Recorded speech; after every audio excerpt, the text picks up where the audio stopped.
They're scanning for me.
Could be anything in the trees.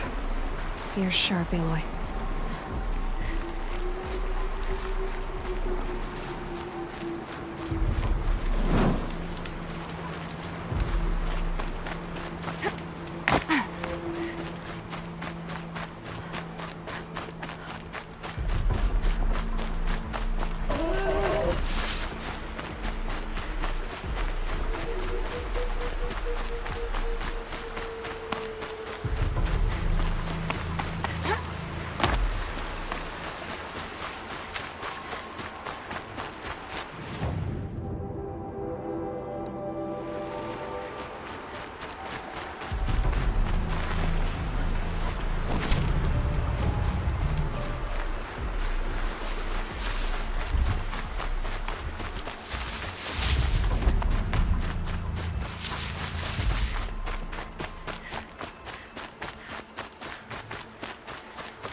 Look out below!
Any guard on duty?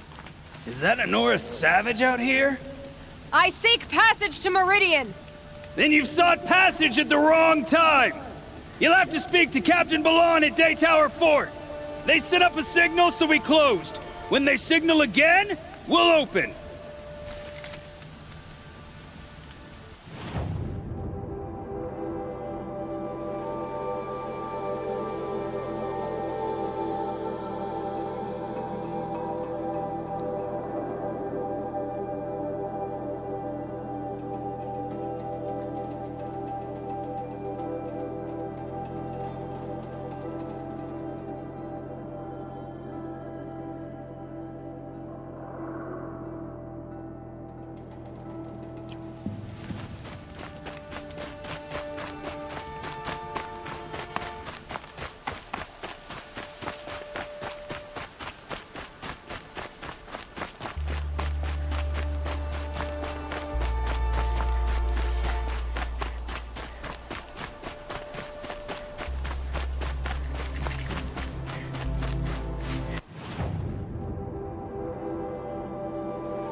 flash gets past them.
All right.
Grazers.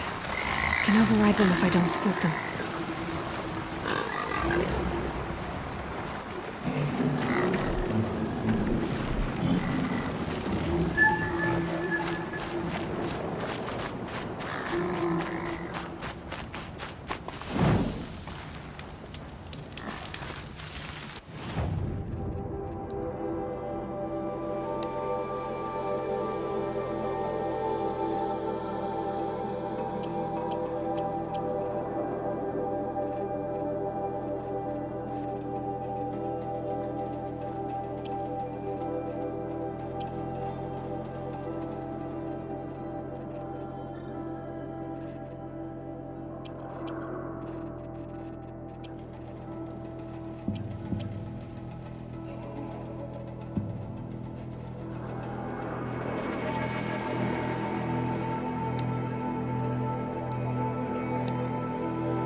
You're alert.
down.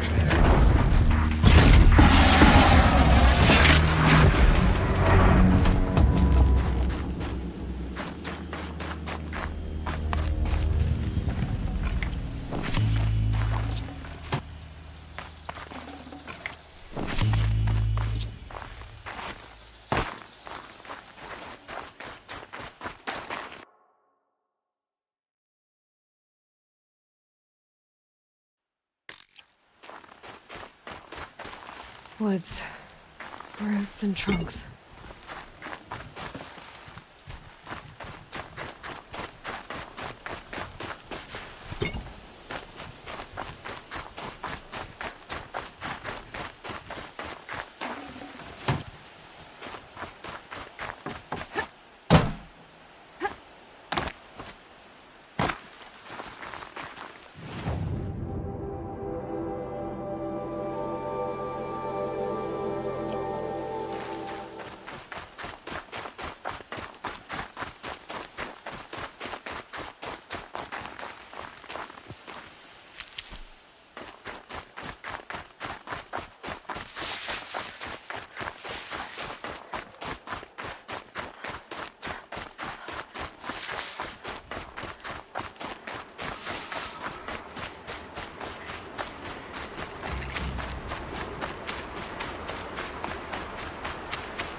The old ones didn't leave these.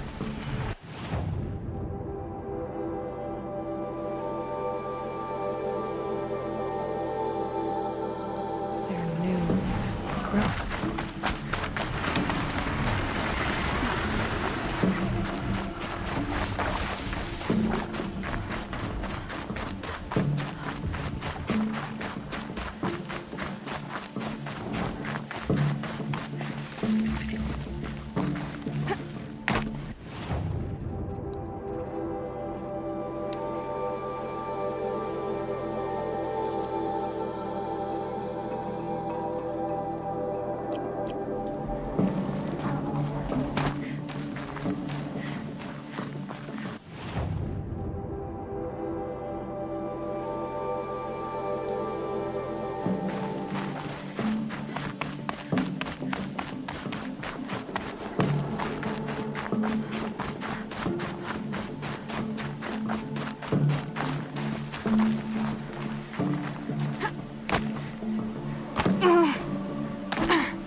Easier when I was a kid.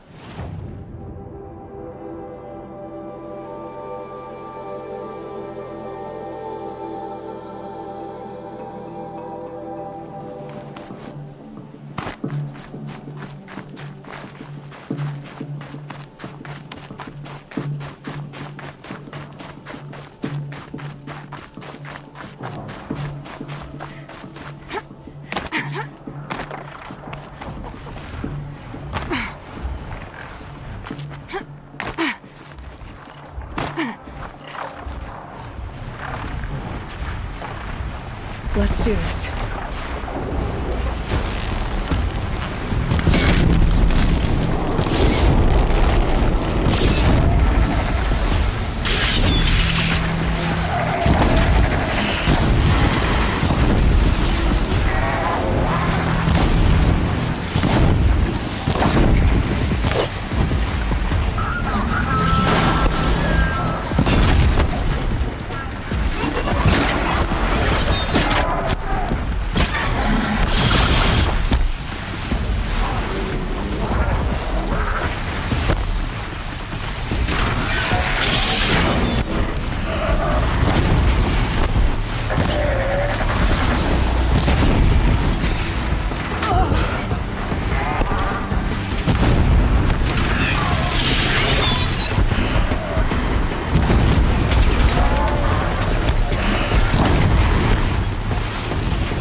Oh, nice.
Markings and colors. The nuke. What's brought them down from the north?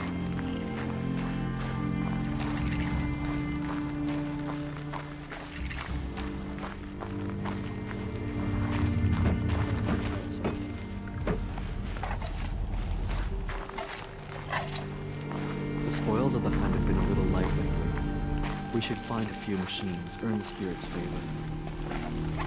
But nuke lands are harsher than these. Hunting here is relaxing.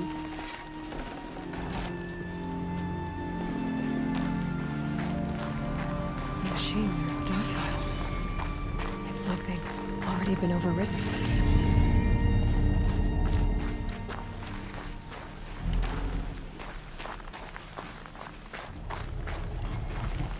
The grove is a gift to us from the machine spirit. They are rewarding our skill.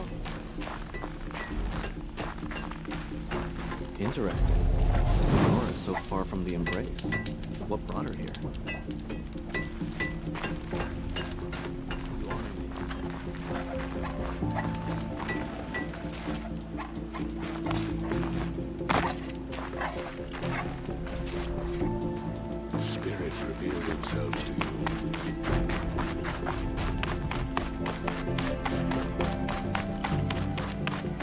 This is how the Banuk must have gotten up and down the mountain.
Snow.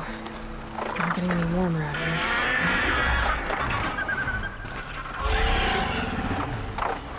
More tanks are just waiting. A good sign, I guess.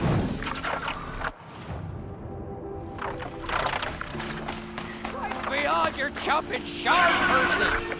You can't just leave us here. Did Vilgan send you? I guess shards can buy a conscience. Never mind that. Nora girl, you have to stop the others. Up ahead, we snuck up, uncovered some kind of ancient device, plain as an anvil. That's what affects the machines. The other bungheads voted to take it to Pitchcliff for auction. But it's taken a beating already. Like it dropped from the sky. We tried to stop them digging it out. Without that thing up here, those Banuk will be massacred. I'll stop them.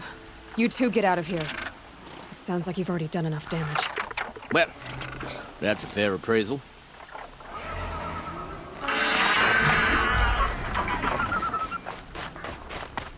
What you let the rope slip for, you bunch of chuff skulls? The slack was on your end. I think it's okay. Looks like... What have you done? Who are you? You're not one of those Banuk. Too late. Let me look at it. Hold on. This was our delve. We did the work. You want to put your axe in? What's this thing worth to you? I don't know about this. This was your idea. You started it, you can finish. All right. Could be this thing's just scrap, but even scrap has a price. So I'll ask again, what's it worth to you? It's worth more to me than you are. You still want to negotiate? Forget it. All he's ever given me is black toes. They've made a mess of this.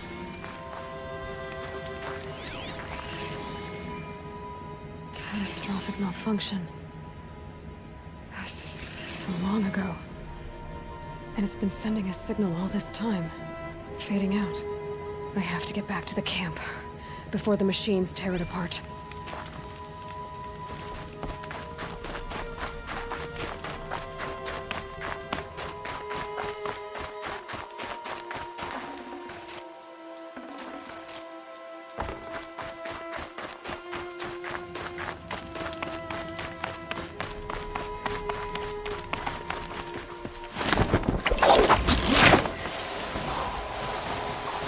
No, they've already started attacking. The hunt is back. The machines are angered. Keep your distance.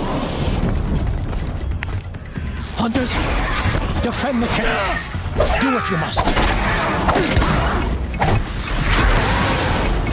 Yes. Roar and rend at me. I don't fear it.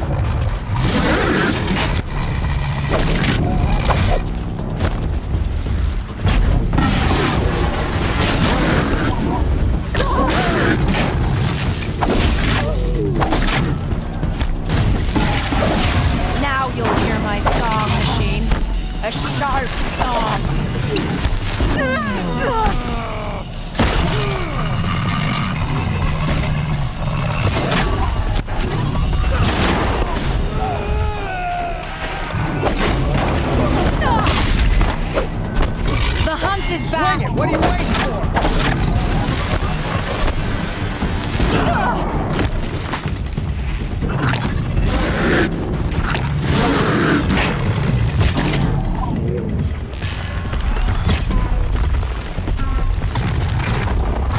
Yes!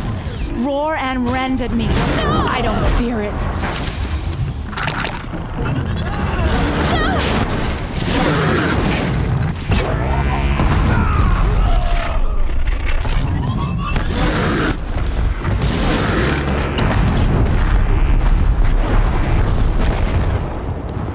Now you'll hear my song, machine. A sharp... It was only a side effect. He's not gonna be happy about this.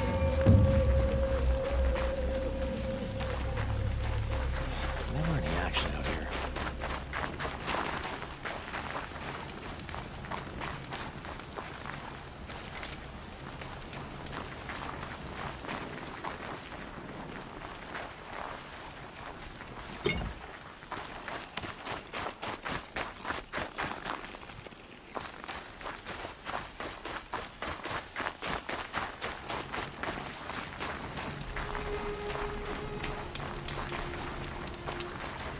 Back to the Conclave.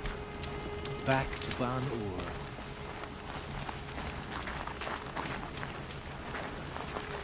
Nora, did you know this change would come upon us? Not exactly. Although I know there is a lot changing in our world. This time it was outsiders. Those Oseram thought. The Oseram do not think. They will never understand the balance between us. Between man and machine. Now the blue light has gone, and we are left with many songs, but more for mourning than gratitude. So what now? Will you go back to your homeland? When we teach the young to walk on shifting ice, we say, the secret is taking one step, then the next. Perhaps one day, we will understand the machine's mysteries. I hope so. Good luck, T-Cook.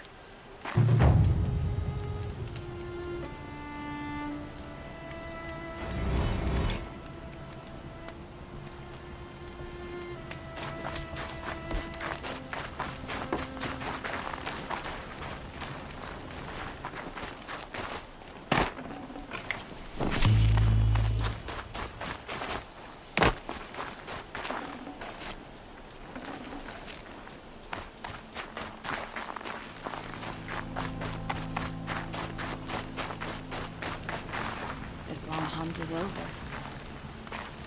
So bored I'm talking to myself.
I'm not getting through here.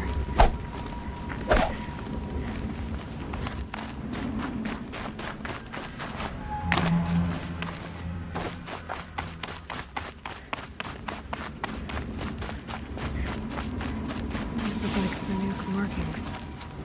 Is this the way to their territory?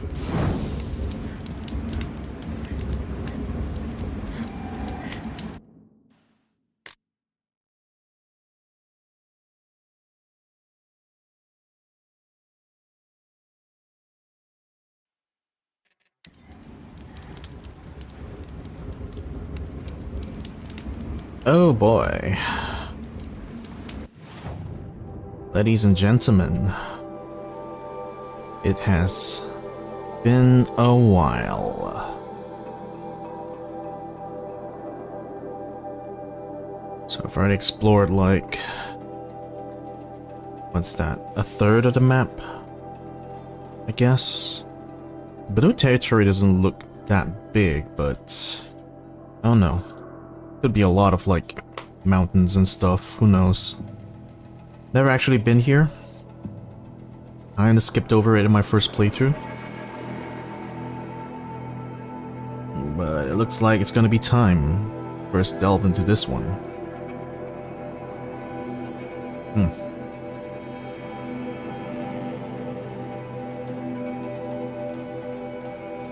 Just enjoying a little chicken pie while I'm at it.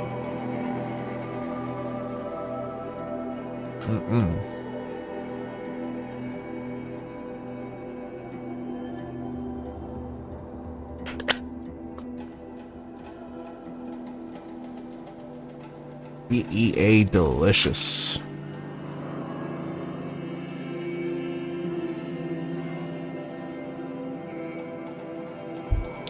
Gonna go ahead and throw this out first, and then we shall go ahead and explore the Banuk territory.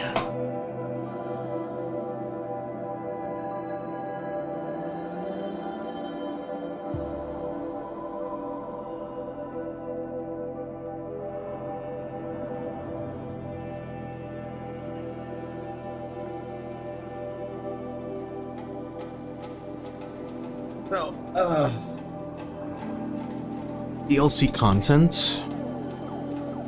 As we seen earlier, I actually headed to that, like, the peaceful village. I was just more or less curious, like, what would I discover if I were to climb up that path, and, well, turns out you triggered that quest anyway. Though I suppose because I don't know. I guess because I didn't initiate it with that trader up there, like the one back in Meridian. Not sure I'm gonna get the full rewards of it, but at least T-Cook seems like he appreciated our effort. Anyway, without further ado, let's make the trek.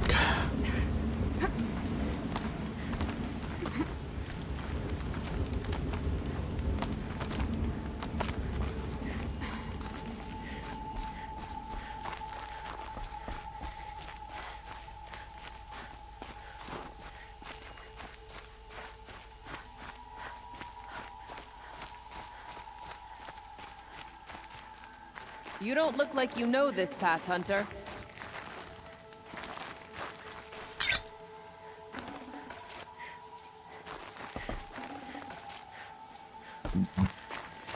Seems you're a long way from anything.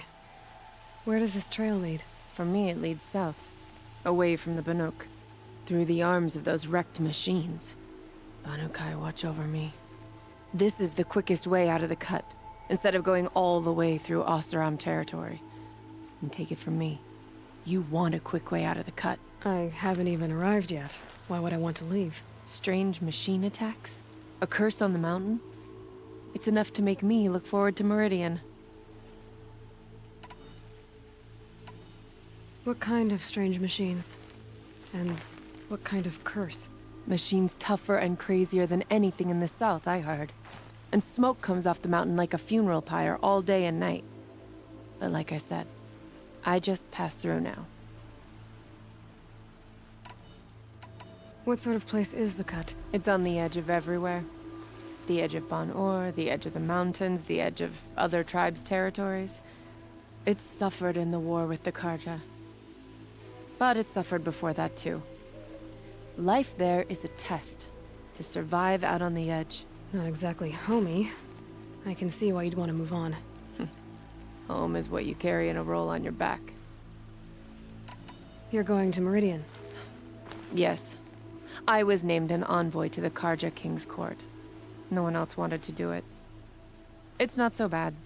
I just recount the songs from Bon Or, and the Karja draw their funny little glyphs. I tell them of the machine's growing anger, and the Karja King still offers aid even though he knows the Banuk will not accept it.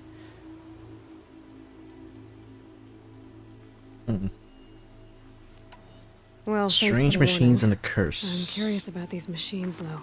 Then the warning rolled off you. I understand you adventurers are all alike. Good luck. Into the frozen wilds. Oh boy. Let's go.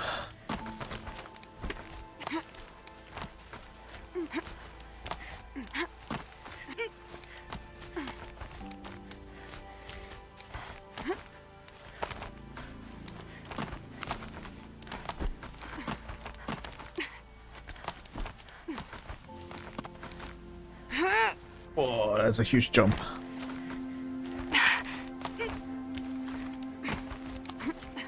Breath is ice. Before I even breathe out. Yeah, it's fucking cold up here. Holy shit.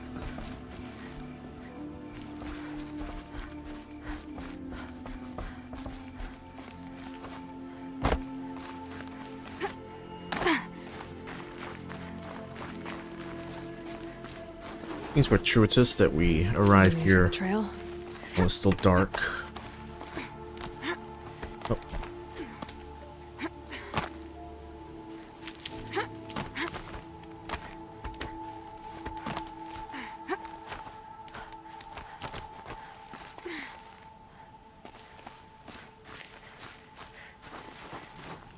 Oh, that's nice. I can always use these. Oh boy. This one's a new predator. I can see the heat coming off it.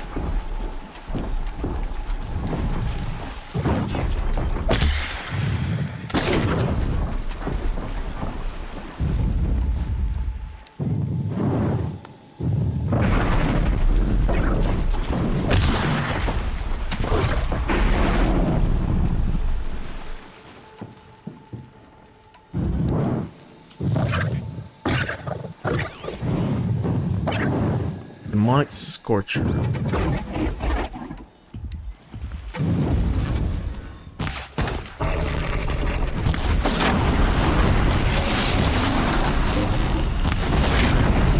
Whoa!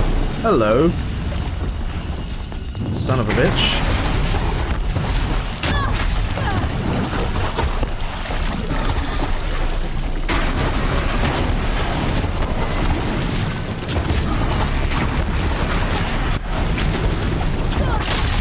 Whoa, son of a bitch.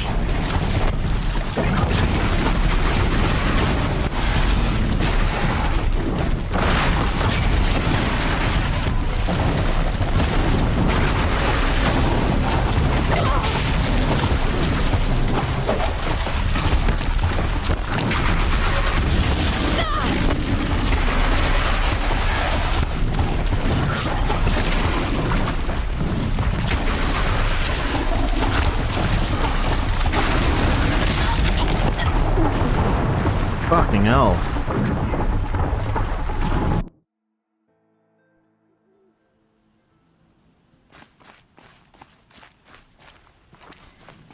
So that's why he left me a bunch of resist fire potions.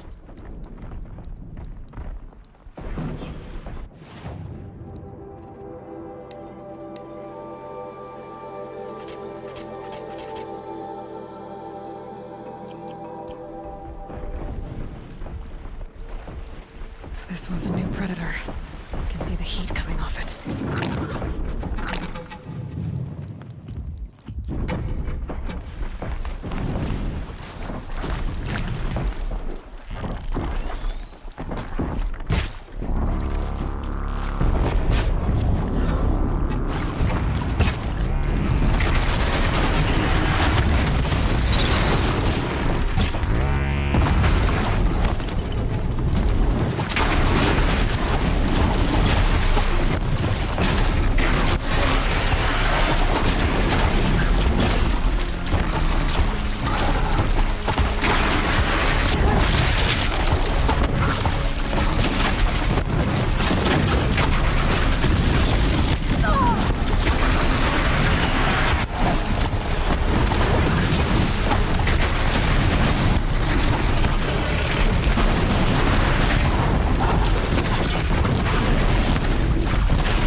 Wow.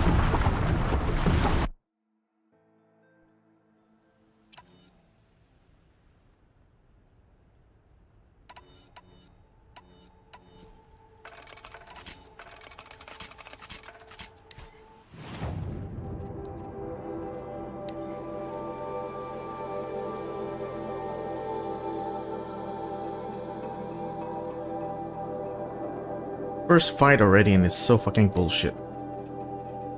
What in the fuck?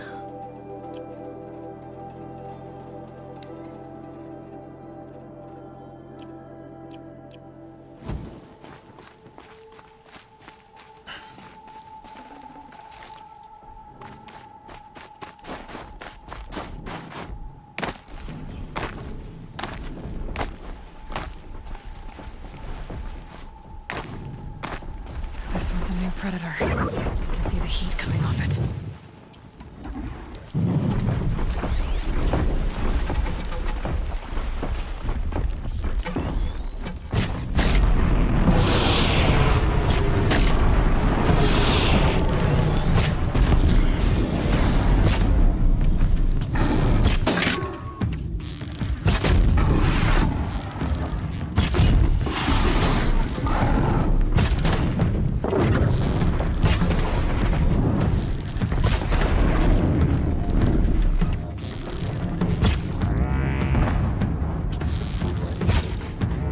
Makes this a little...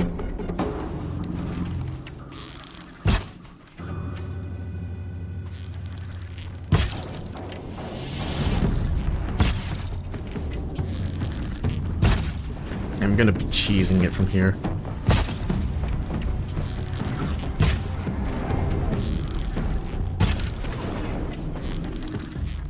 How much fucking health does this thing have?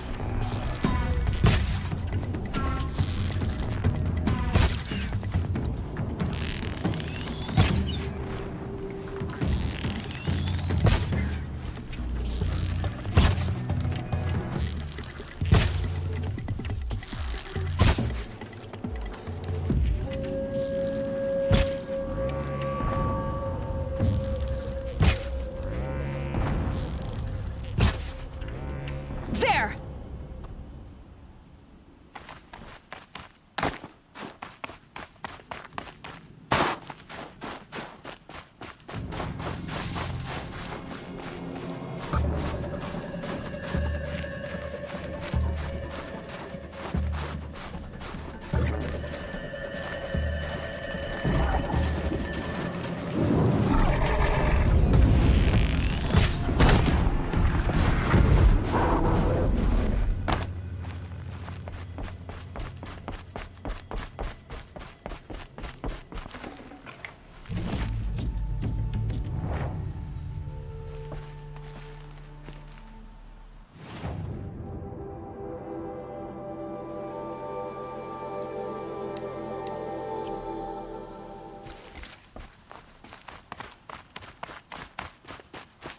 Alright. That's an introduction.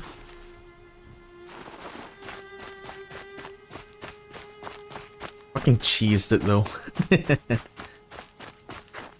makes it so much easier.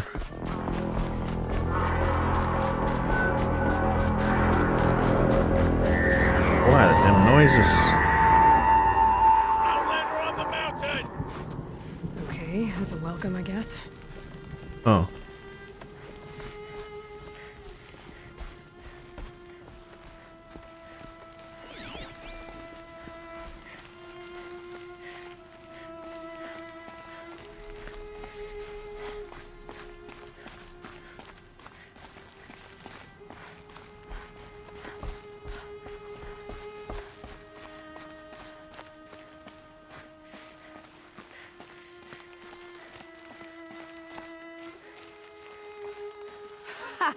You sure you'll be warm enough up here, Nora?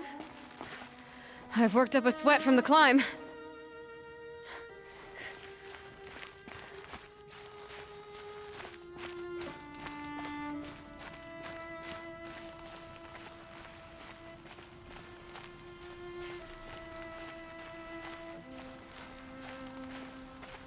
Oh damn, look at the aurora. You made it to the cut, Outlander. Not that you'll stay long.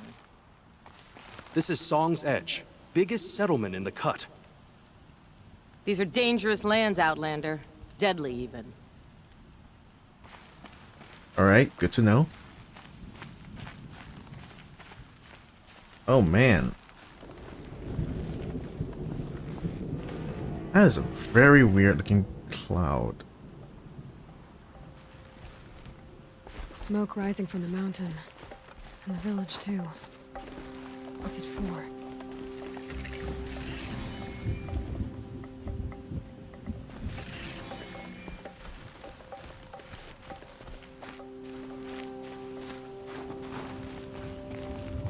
Our shaman has abandoned us. Our chieftain has led our best to their deaths. Where should we find hope now? The smoke from the mountain is worse today. Bad omen for the ritual.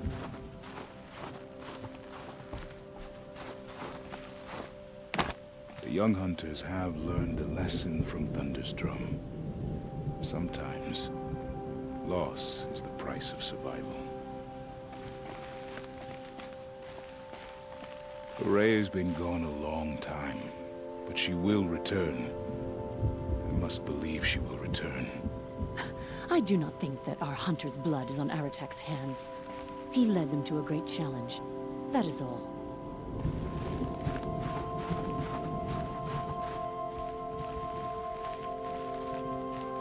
How are we to trust the chieftain after so many died under his command?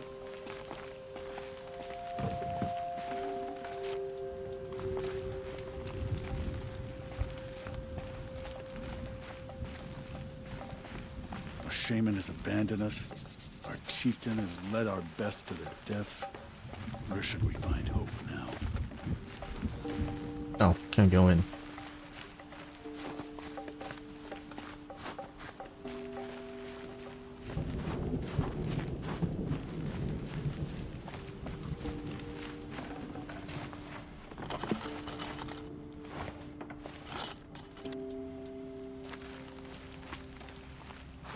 Must be something big going on.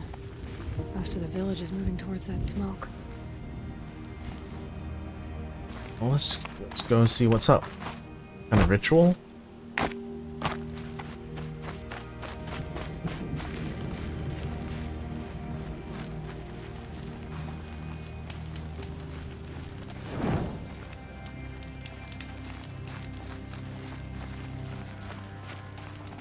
omen for the ritual.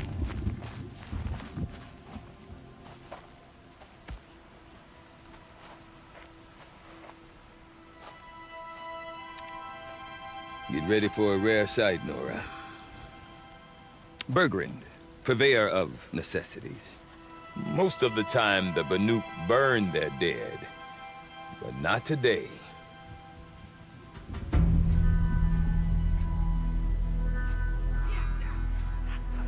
Because the bodies couldn't be recovered. Aye, a nasty business. All their best warriors lost. So they're getting a different kind of send-off.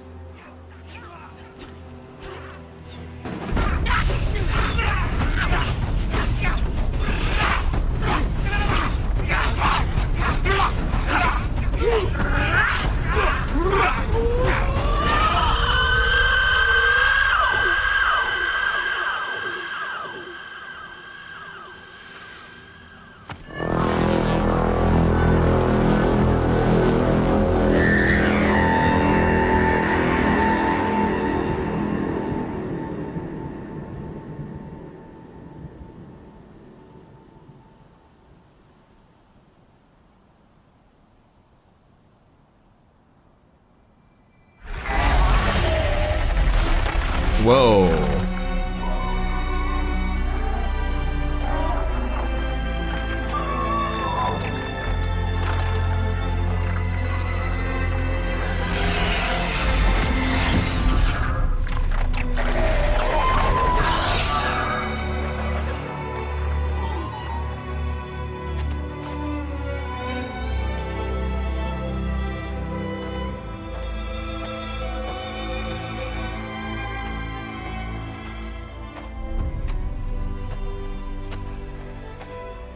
Grasp your grief, my hunters, and kill it!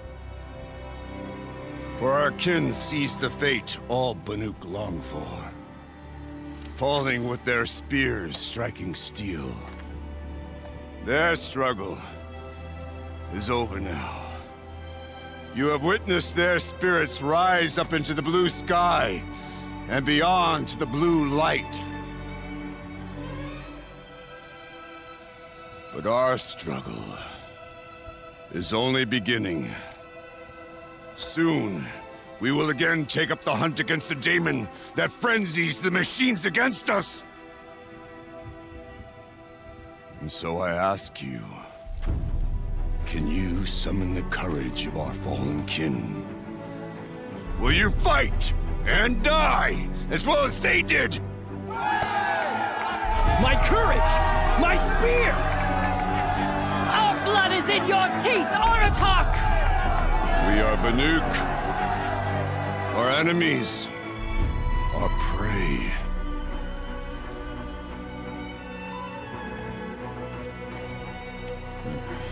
The daemon. That frenzies the machines. Machines that wiped out their best. And what do they want to do? Go back up there. Fools. A little advice. For free. Aloy. Aloy. I've been up here for 2 long winters, and I still can't make sense of the Banuk. Take this ruckus. It started with one of their shamans, Aurea, spouting on about spirits and daemons up on Thunder's drum. So they march their Warwick up there, and half of them get slaughtered by machines. When Aurea vanished, I thought the crazy might have gone with her, but no. Here's Big Aratak, gearing them up to do it all over again. What is it about the Banuk you can't make sense of? Well, everything's a test to them. A hardship to endure. A challenge to survive. Seems like they don't have much of a choice in a place like this. Yeah. A land cold enough to crack teeth, filled with wild animals. You'd think they'd accept a little reasonably priced aid. Don't believe me, I've tried to convince them. But a Banuk with nothing left to prove might just lie down and die. And Aurea is the one who spoke about this daemon? That's right. Told Aratak and the others that it lives up on Thunder's drum. And they believed him. But you don't. Look, I don't know what Aurea found up there. A shaman's not going to talk to an outlander. The machines in the cut are getting more vicious, that's a fact. It could be because of the daemon, or it could be because they all got indigestion, for all I know. Aurea's not around to explain. She took off, and no one knows why. You said you've lived out here for 2 winters? Aye. Back home, some fur traders told me about this steel-forsaken heap of tents. Good location. Ripe for change. We were barely scraping by until this place started filling up for Aurea. A great prophet is coming, they said. I heard prophet. Honest mistake. Not that the Banuk are stingy, they just prefer to keep trade among themselves. We could get through to enough of them. We could really put this place on the map. Or at least on a map. Is Aratak a renowned warrior around here? He's a Warwick chieftain. His voice carries a lot of respect. Not that you hear much of it. Man talks about as much as a dead fish. But when he and Aurea came to town with their Warwick, it drew more Banuk to this little burg than I'd ever seen. Know what else I saw, Aloy? My own little trade route, stretching all the way back to the claim. Then, he goes and leads them off to their death at the claws of angry machines. So much for my best customers. What are these Warwicks about, Bergrand? Some sort of tribe within the tribe? Not like our clans back home. You don't get born into these things. They hold tryouts. Prove your best at something and you might get a place. Some Warwicks come and go. Some last as long as metal. The whole Banuk territory, Banur, It's just a bunch of the biggest, oldest Werricks. I'm not sure if I'm less confused or more confused. Well, here's the sure thing.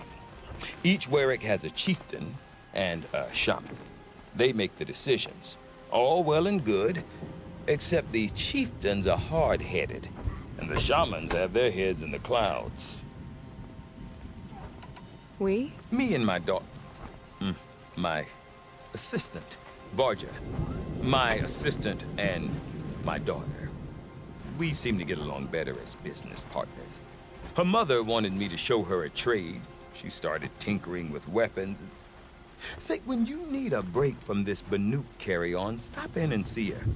You're both, how do I put it, Women? No. Independent. Look for her at Long Notch, the easternmost Banuk camp. I want to know more about this Damon. It's crazy talk, Aloy. Or there's something to it. Something connected to how the machines behave. Then you need to find Aurea. She was last seen headed for the mountains they call the Ice Rafts. I've heard only the shamans know the trail beyond those frozen peaks. But I do know where you could find her apprentice, Naltuk. He went north of the river, chasing rumors. Rumors? Not the good kind. Sudden attacks in the snow. Strange new structures. Some say a new machine, like no one's seen before. Well, now I'm definitely interested. Thanks for the talk, Bergrund. Don't mention it. I wonder if Aratak can tell me more about Aurea or Thunderstrom.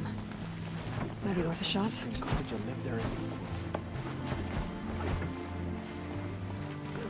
I do not want to hear this talk from you again. Doubt is heavier than a week's snow. Forgive me, my chieftain. We will be ready for the next attempt. But this will not be an attempt. It must be done. Do you understand? My chieftain. Good. Outlander, I suppose you wish to speak?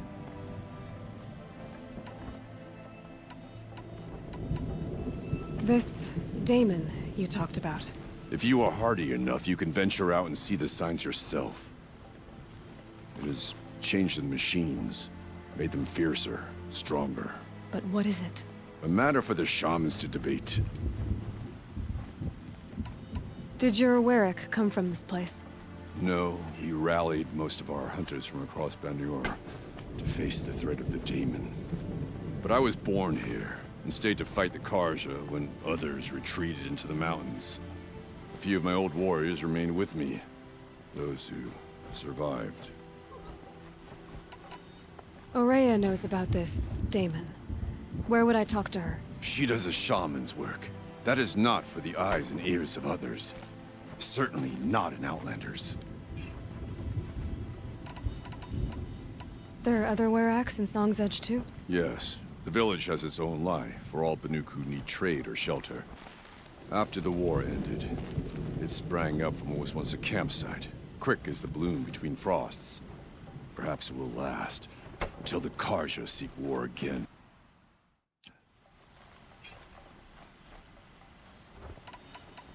You're set on going back to the mountain? I have put my word to it. Even with the risks being so great? The risk of what? Death? It would be a worse fate to bow our heads to the challenge and say too much. Well, I guess that's it then. Good. I prefer deeds to words. Right.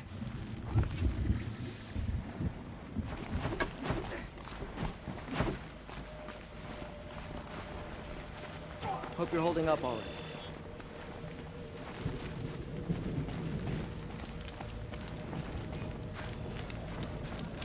Fortunate that Aurea's favorite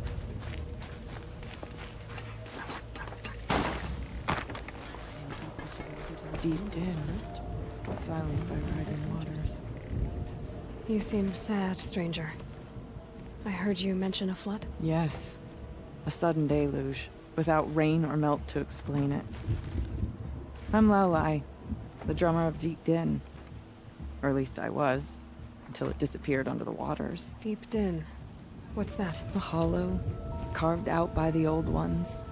A chamber, a basin, and a musical instrument all at once. My life, my calling. I'd explain it by playing for you if I could.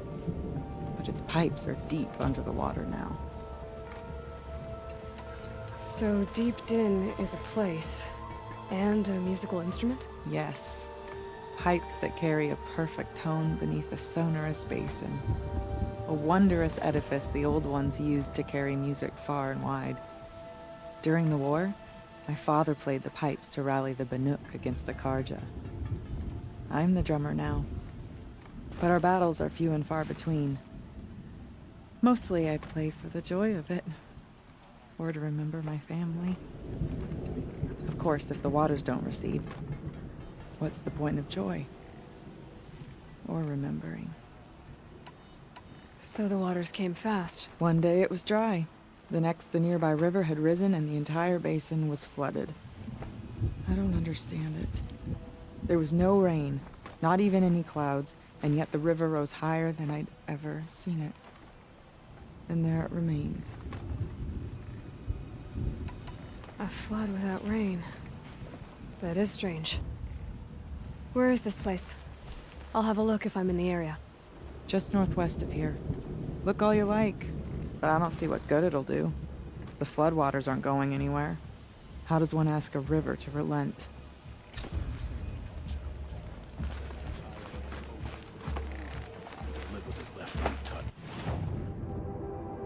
Ooh, what is this?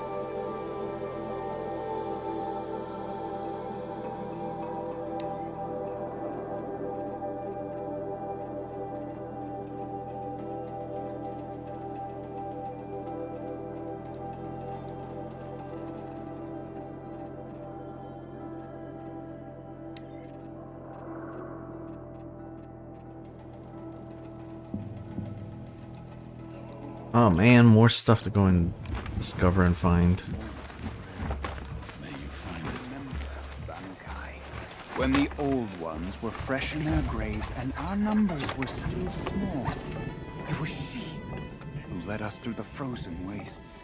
We also remember the ravenous tribe, who delighted in sucking the marrow from our broken bones. Everywhere Banu Kai and her Werak fled, the ravenous tribe were never far behind. Seeking a way to defeat them, Banu Kai went into the wastes and let the wind whip her cheeks. And when the cold brought sleep, she dreamt of light. She saw it behind the world, a great calming sheet of icy blue. And she saw something new. Herds of machines, each filled with the same blue light. When she woke, she knew which star to follow. She walked for many days and nights until she arrived at a temple built from sparkling ice. At the gates of the temple, she was met by the machines from her dream, who bowed to her as she entered.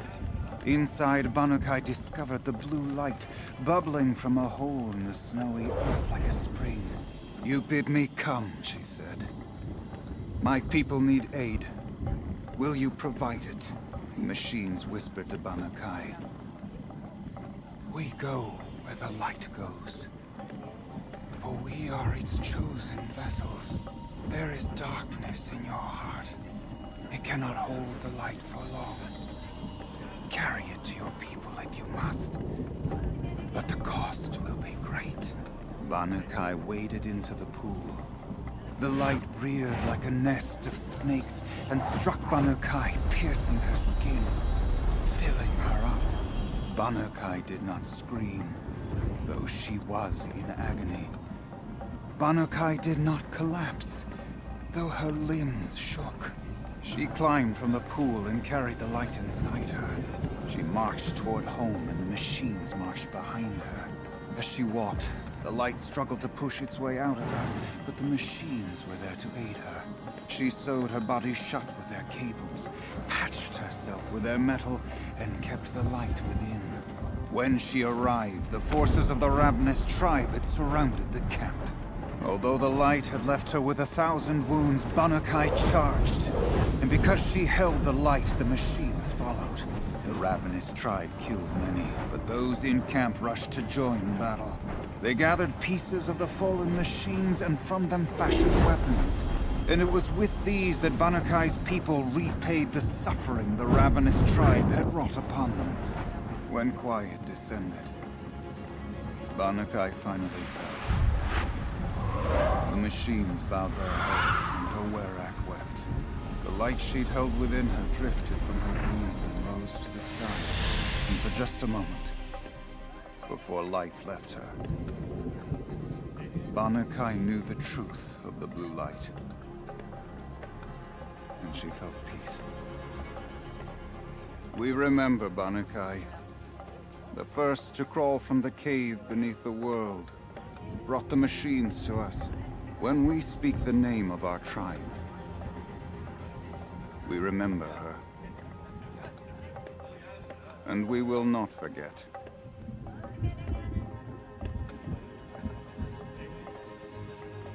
Interesting. Getting history lessons of Banuk have sorts. painted the same way for ages. It suited us fine. Why must Sakuli meddle with it? We remember Banukai, when the old ones were fresh.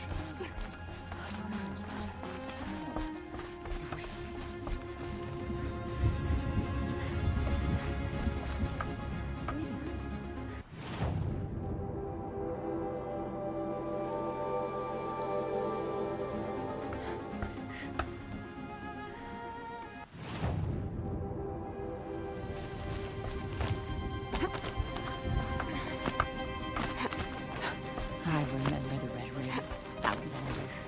I know what outsiders bring to the table.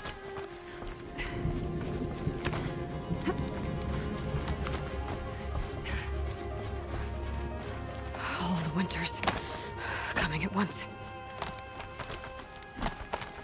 Yes, Aloy, it is very cold. I get it.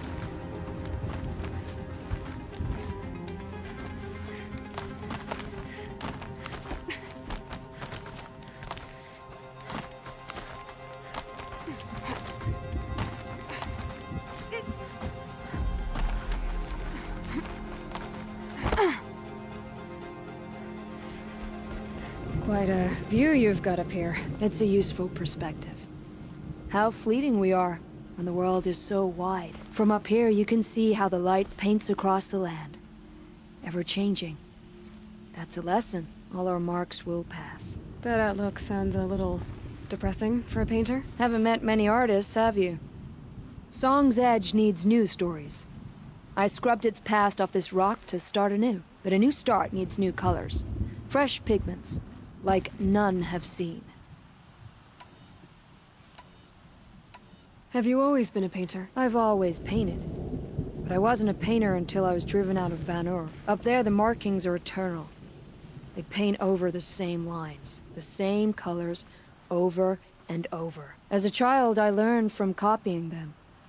As I grew, my heart sank at the familiarity. All of us Banuk might as well be trapped in glacier ice. We have the look of life, but never really moving.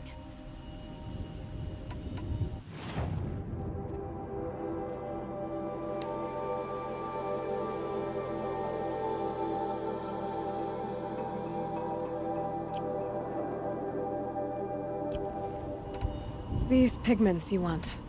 Where should I look for them? Salts gather at the edges of geysers and hot pools. Crystals cling to the rocks and cliffs. The Banuk rock paintings are impressive, but, You want to know what they mean? That's not the right question, but I'll answer anyway. Some are a call to the machines. The sacred shapes you see on metal casings, or on a cauldron door. Do the machines listen to the call? I don't know.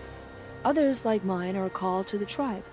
You could say inspiration or prophecy. And sometimes even men listen, if the painting is loud enough. I'll see what I can find for you. Seek out the vibrant ones. A spring of sudden color among snow or rock or metal. That's its own reward. But I'd reward you as well.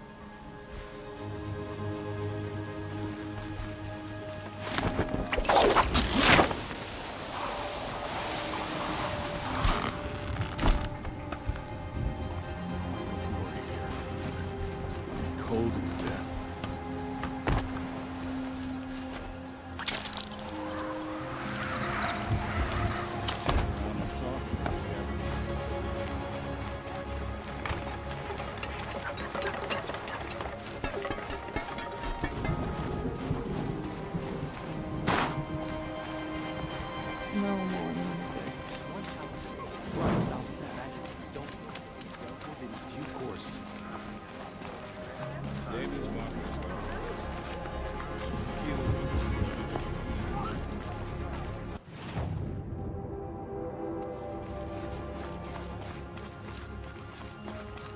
Okay, if I want to learn more about how this daemon affects the machines, I've got to find Maria.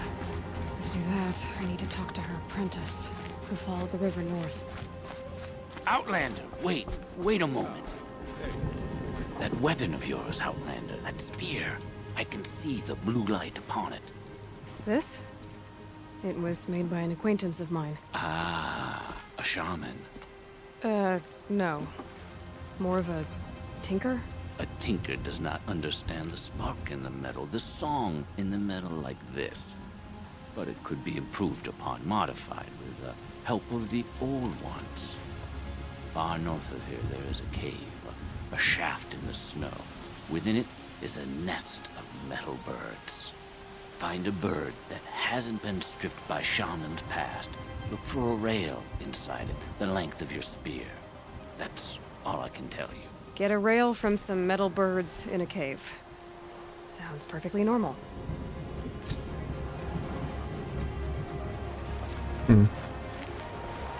Oh, so this is how they make the pigments. Interesting. Oh, that is how they dye the cloths. Not sure where to get the pigments from, but cool. Does anyone have eyes on the green dye?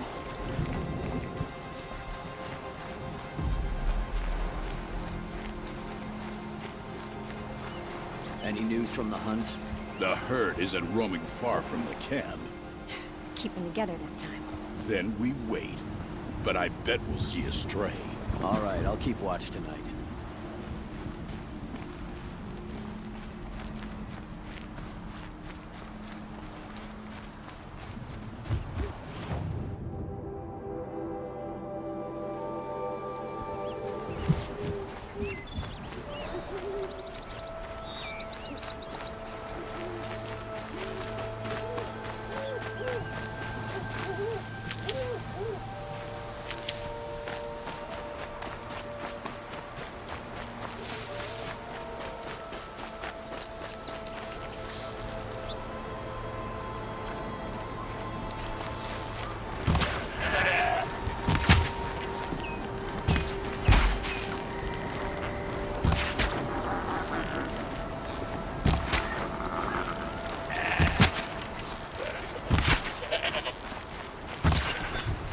Damn, that took a lot of shots.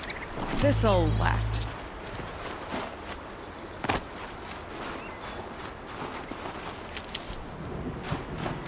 It's even more hardy than a boar. Damn.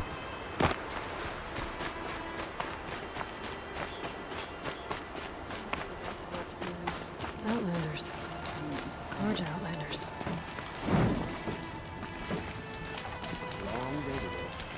What brings you Karja so far from your home? There's good machine hunting in the cut.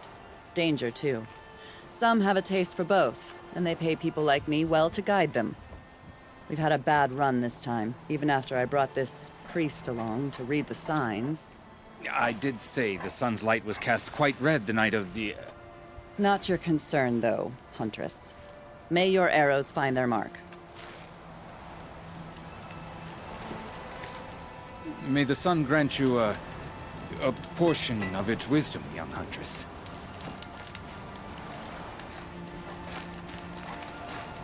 I once caught a glimpse of Red Maw. A thunder gel with scars from countless I wasn't expecting battles. you to speak to me. I ran.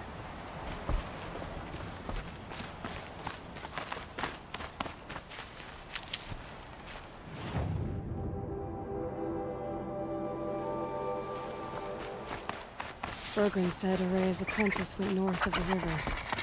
Hopefully not too far.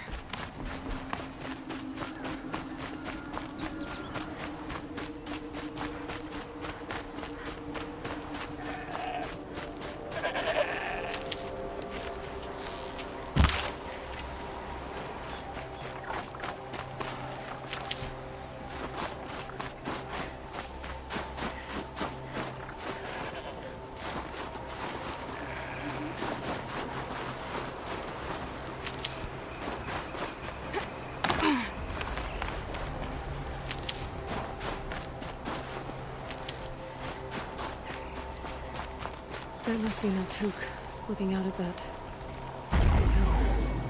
Looks like it's sending out a pulse or signal.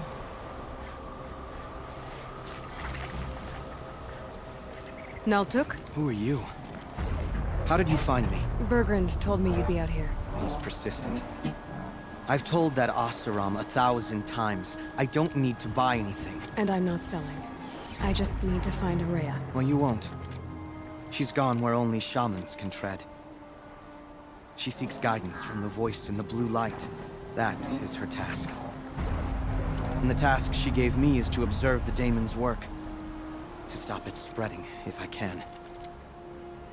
But what can I do about these towers?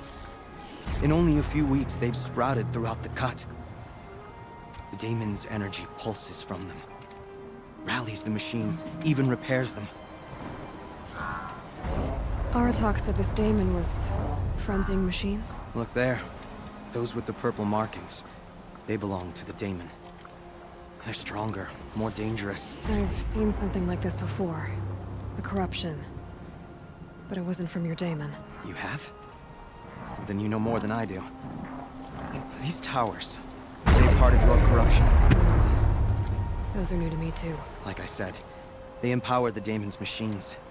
They must be stopped. Will you tell me where Araya went? You ask a lot of questions. Only when I'm not getting the answers I need? There's but one voice Araya wants to hear right now, and it isn't yours. I'm sorry. All right. You want to stop the spread of the daemon's work? I know how to get started. With my bow and spear. Outlander, wait.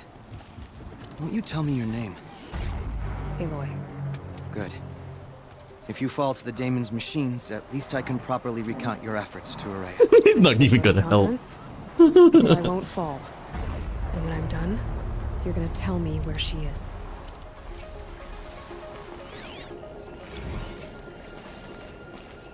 Interesting. Maybe I could override it.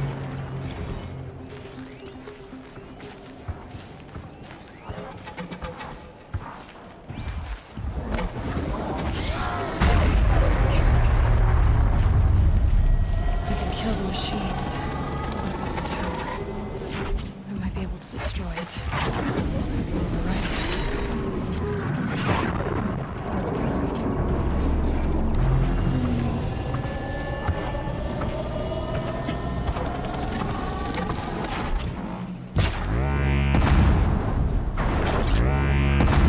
Getting close and override the tower.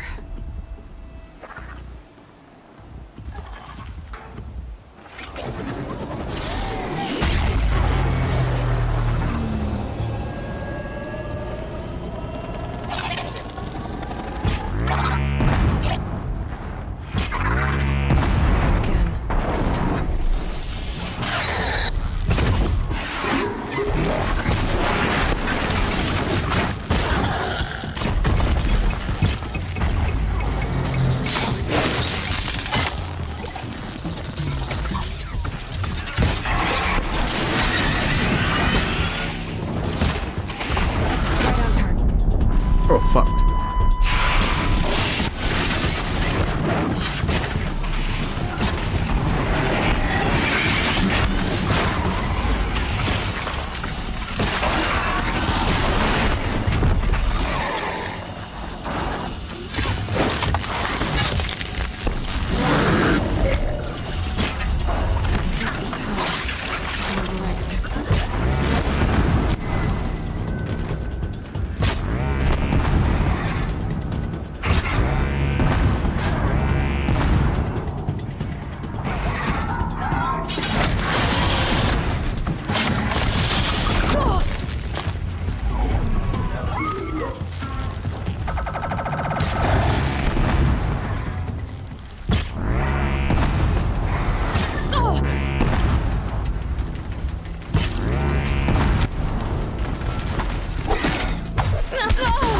Oh, fuck!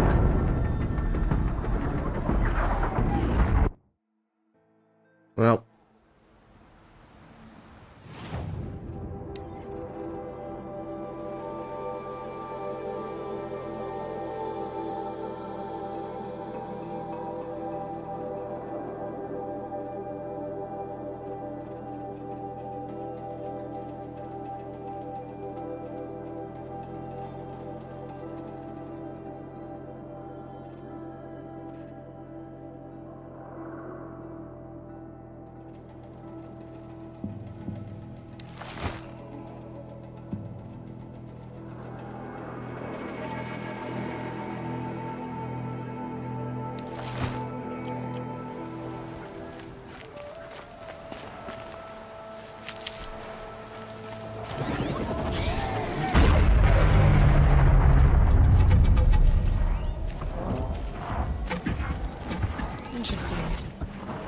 I could override it.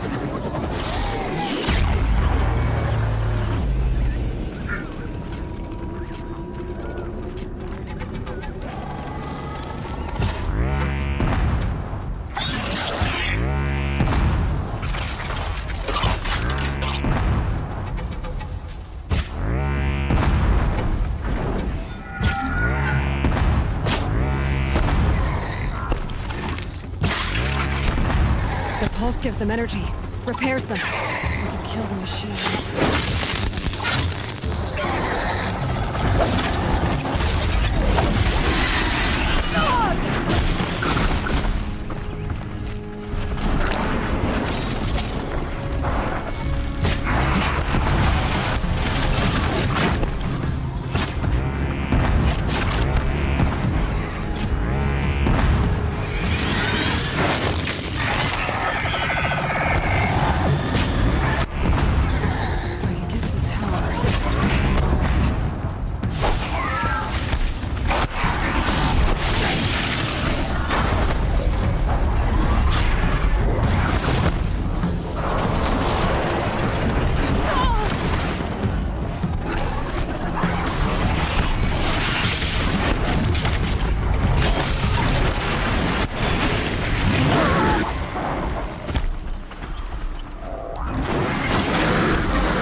Fucking hell!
how much fucking health does this thing have?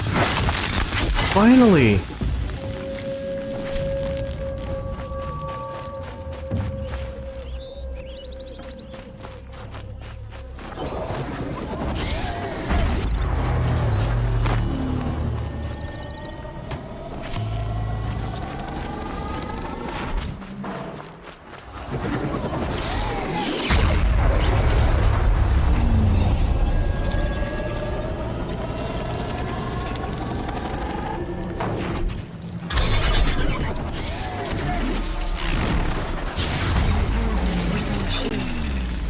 Can be overridden.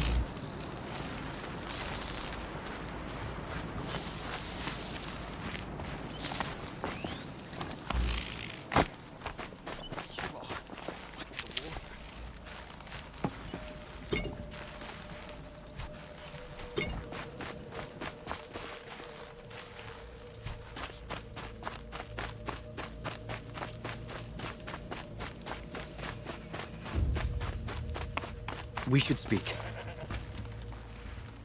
Now, Seems would I you can talk? take care of the machines and towers. The daemon's next. You claimed its power for yourself somehow. Perhaps Aurea should meet you after all. What she truly seeks is hope. After what I just saw, you could show her that. She's in retreat beyond those mountains, the ice rasps. You'll have to walk the shaman's path to get there. You'll know you've reached the end when you come to a shrine. A great machine covered in blue gleam. Shamans who complete the path take a piece of it as reward. If you make it that far, you should too. You'll have earned it. Were you with Aurea when they attacked the mountain? I wish I had been, even with all that happened. I'm no warrior, though, so she bid me wait. When Aurea and the chieftain returned, I saw them argue bitterly. I don't know what about exactly. Then she came to me, gave me my task, and left us. Bergren told me you're Aurea's apprentice. In her absence, I served the chieftain and his werak as an advisor, a scout, a speaker for the Blue Light. A lot of responsibilities. I don't know if I can live up to Aurea's example, but I have to try. I owe her that much. She took a chance on me. An aspiring shaman from the edge of the world. No one else would. You said something about blue gleam at the end of the shaman's path? A crystal that builds on the bodies of machines in the oldest ice. We Banuk believe it's the stuff of the blue light, frozen as it escapes their shells. You might be more interested that merchants will trade well for it.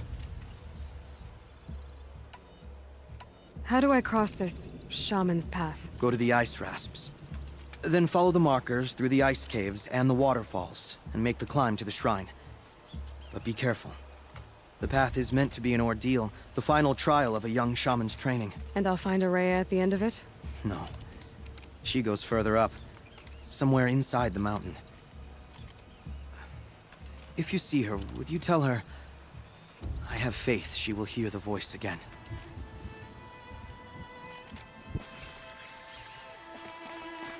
All right, I guess I'm off to the ice rasps to find this shaman's path.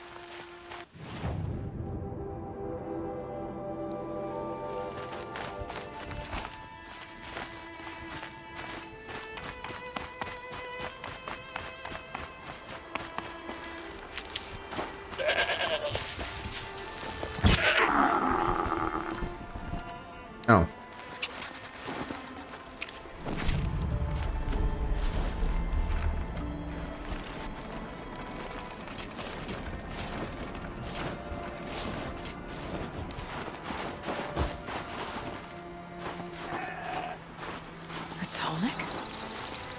What did it take to knock one of those over? What built to last?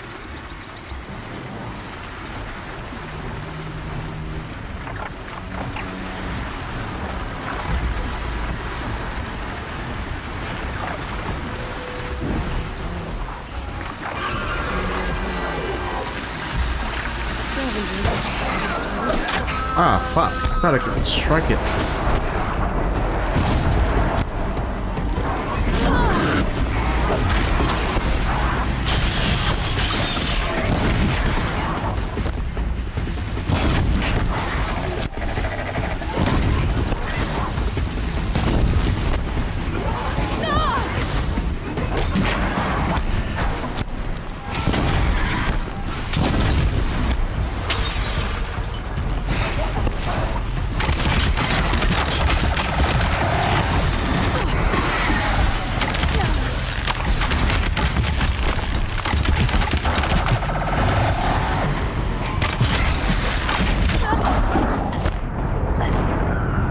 Machi bye.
See how deep the damage goes.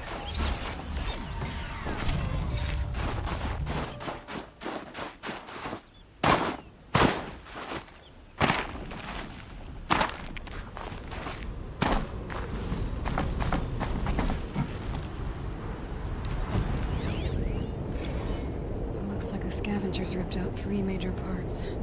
If I could bring them back, maybe I could even reactivate it. Get it with some science here.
Whoa, what the hell's those?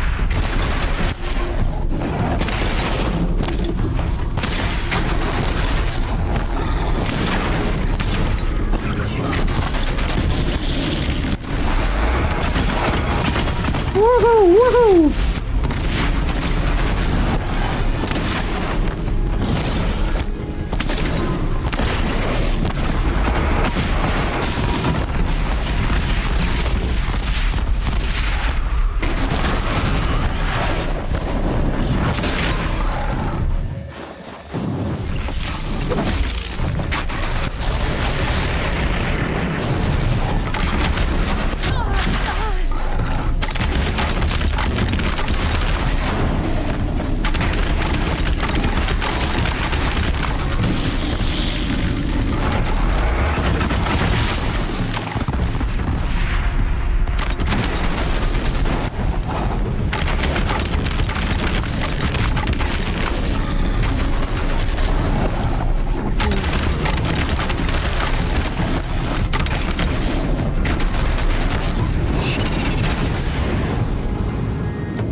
Damn, this thing's so hard to kill. Helpful.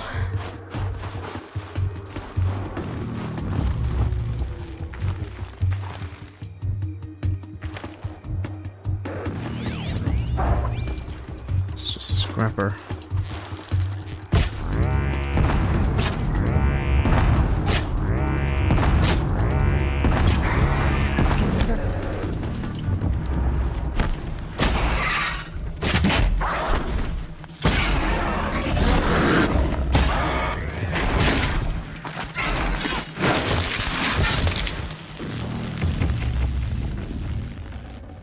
One of the tall next parts. It's heavy.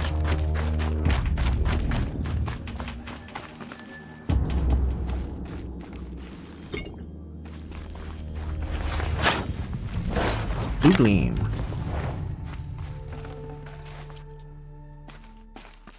More Banuk warriors.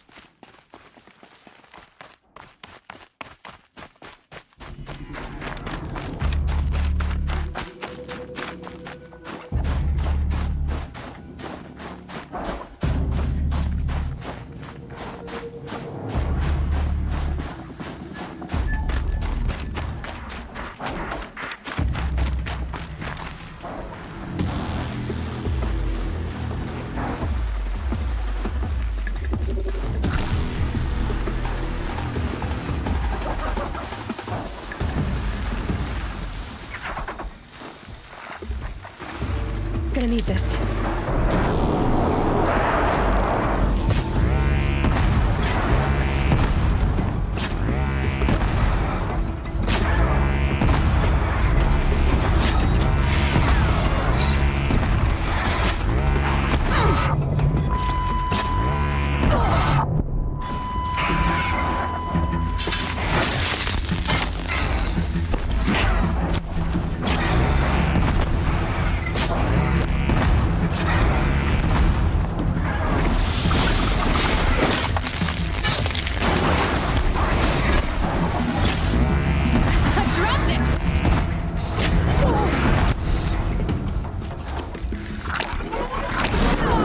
Ah, come on.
That seems intact.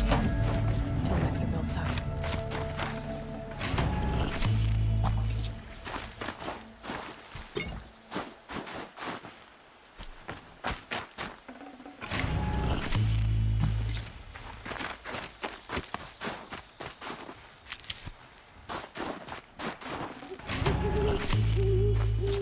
First time in a while, like, she ran out of health. I could forget what warmth feels like out here.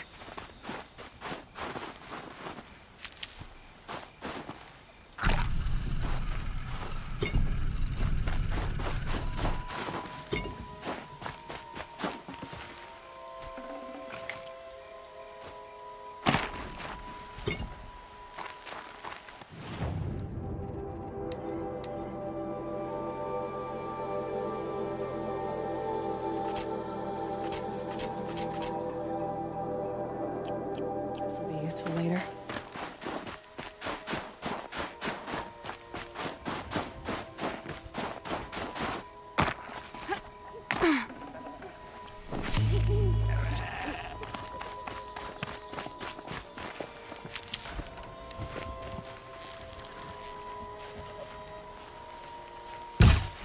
Oh my god.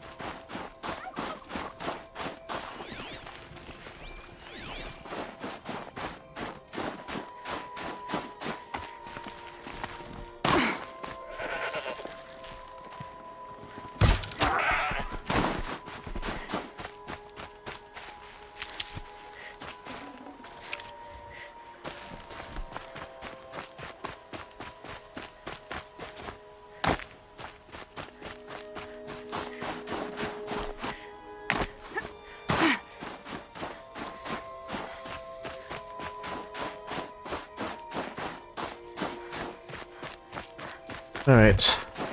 Let's head back to the tall neck. Damn, this became its own kind of ordeal. Oh shit, that's a medicinal. Oh wait, it's just a freeze rhyme.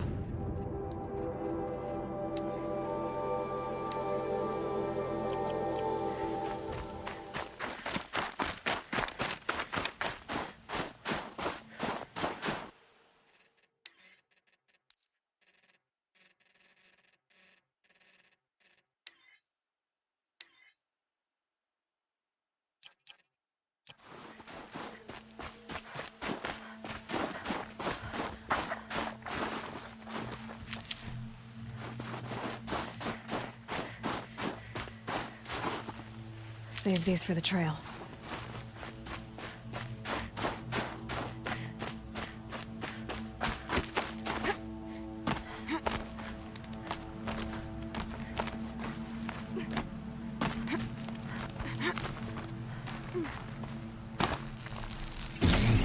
Well, that fits. Sure hope it works. Well, it's in better shape than it was.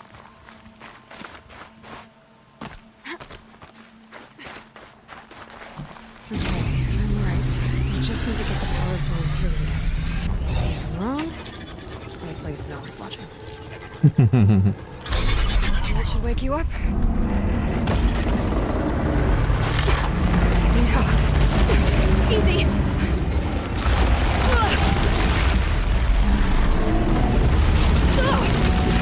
Right, it's never easy.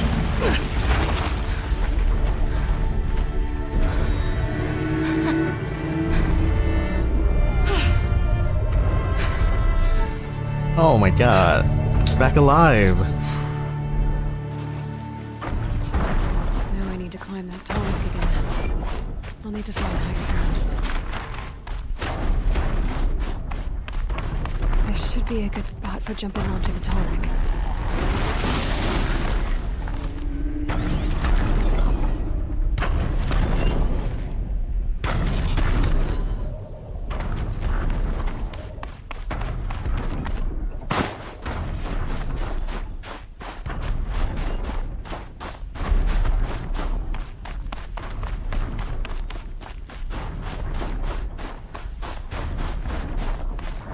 Oh, come on.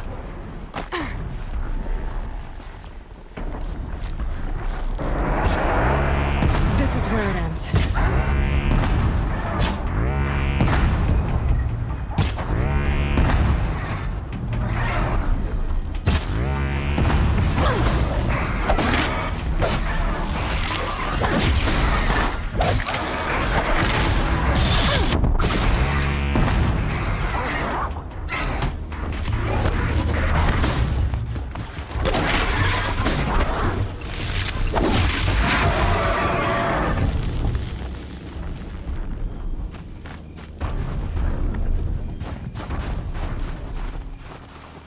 Ouch.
Made it. Now to climb up to its head.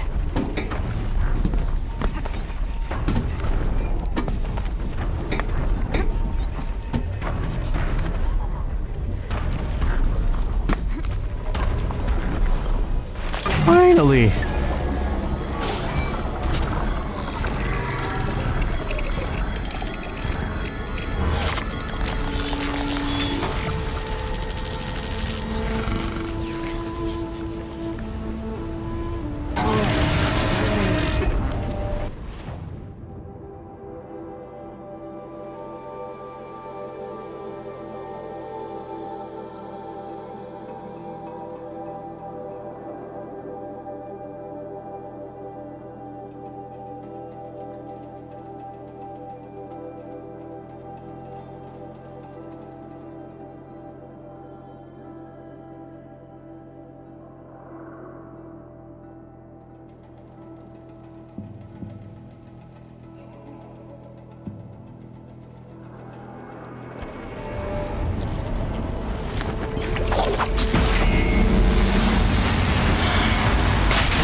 Supercell formation and electrical impacts.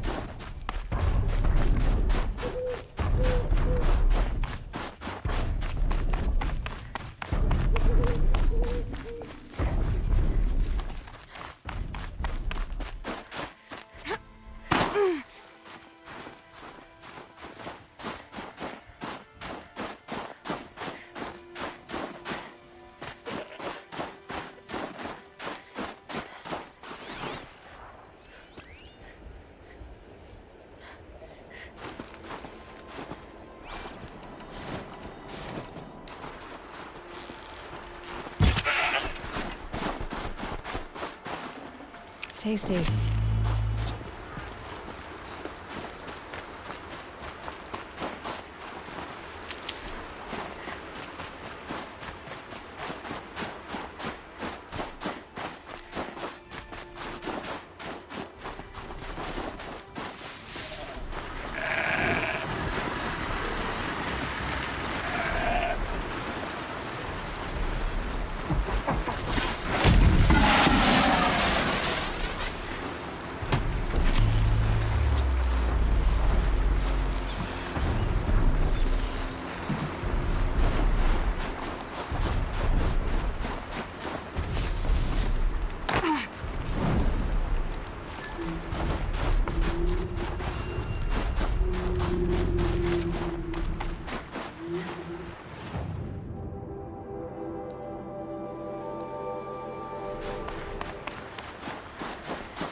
Oh.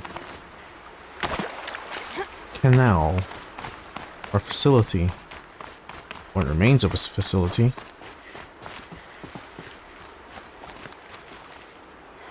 Somebody turned into a camp. Oh.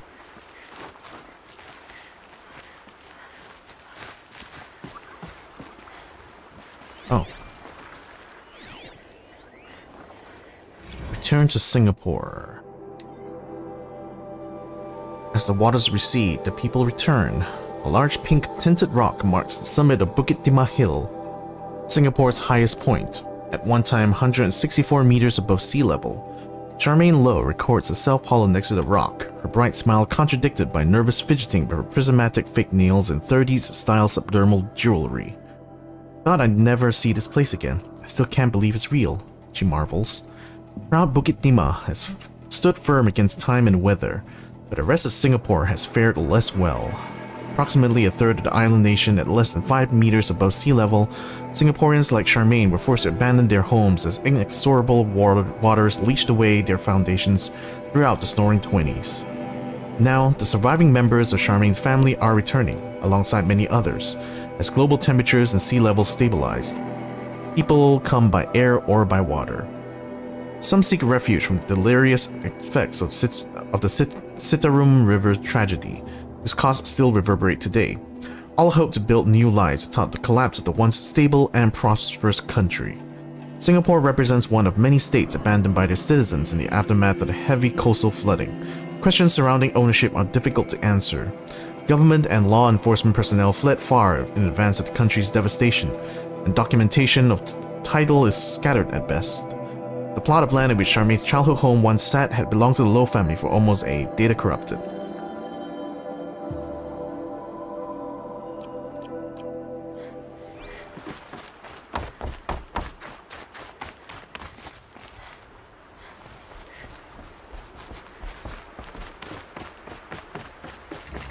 Return to Singapore.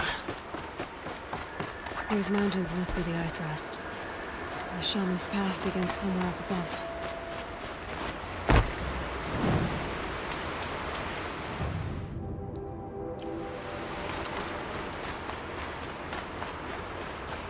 Oh, I think I see. It's a dam.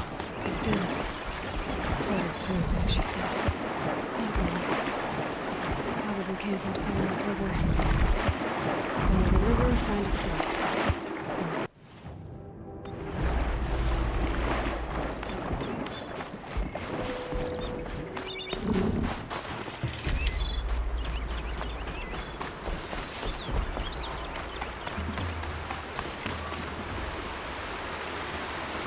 feels like if I blink, my eyes will fall shut.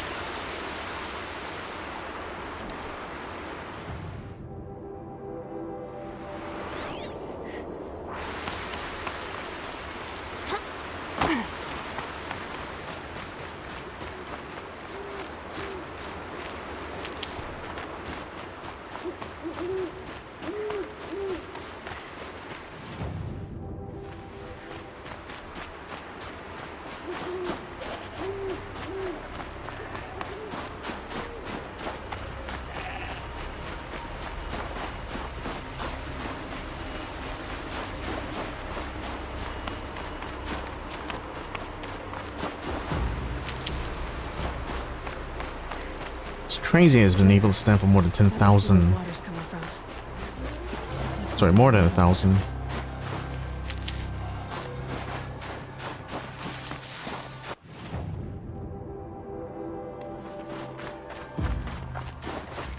So it figures it's a dam. Like, damn.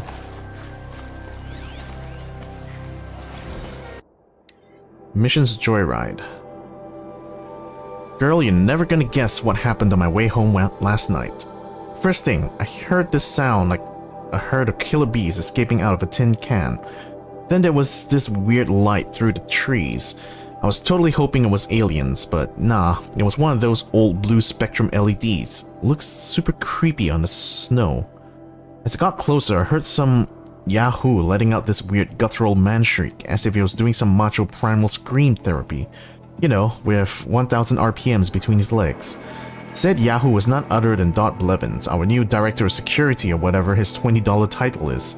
He was actually riding an old snowmobile. They're like 1,000 times more polluting than a combustion-era car. My ex-professional opinion, Blevins is a grade A douche canoe. I decided not to sick the security bot on his flabby rear.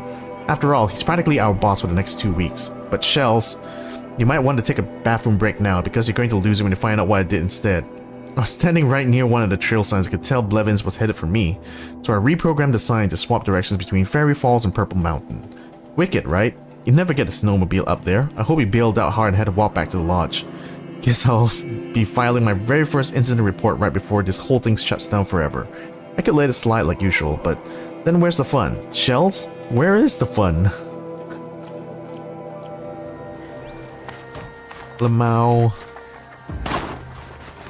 But of course, it makes sense that, like, ICEs were probably out of fashion by this point.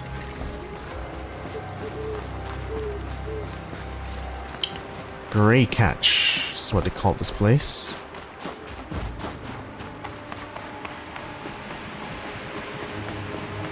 Well, somebody wanted in. Nearly blew this entire ledge off just to get through the door.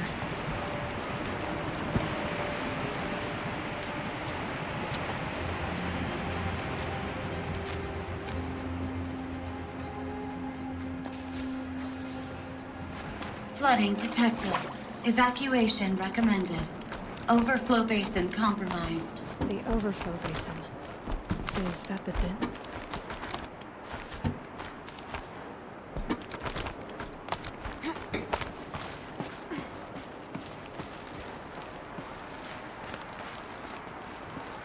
Looks like a control center. What happened in here to start the water flowing? Secret show. Alright, so okay, like how do you want to start this girl?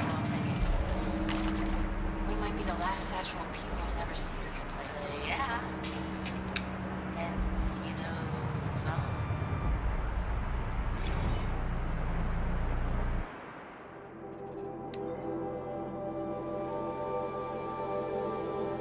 Message text. Dear Nobody. As far as I can tell, that's who's going to read this. Those spooky guys showed up today with that creep Blevins to take measurements of our workstations, and next week, they start installing Pharaoh servitors to do our jobs. Bye-bye, Shelly. Bye-bye, Laura. See you never. Hope you enjoy basic income. God, it's going to be weird to say goodbye to this place. When Quentin and I split, this was all I had. Thank God for a job where I could sit at a panel and press buttons and cry all day. Which, I think is why we're doing this. Hiding the tapes of our rehearsals in the dam. These tapes are our memories, our ghosts. Through them, we get to haunt this place, keep it human in some small way. This control room was where I was sitting when Laura came in, dragging an old practice amp and a guitar behind her. Shells, she said. Girl, so I was looking at schematics for this place and I found a perfect practice space. The acoustics in this place, seriously bonkers. Like echoing through the entire valley kinds of bonkers. Legit, you're going to soil yourself when you see it. I remember asking, practice space? Peace, Shelly.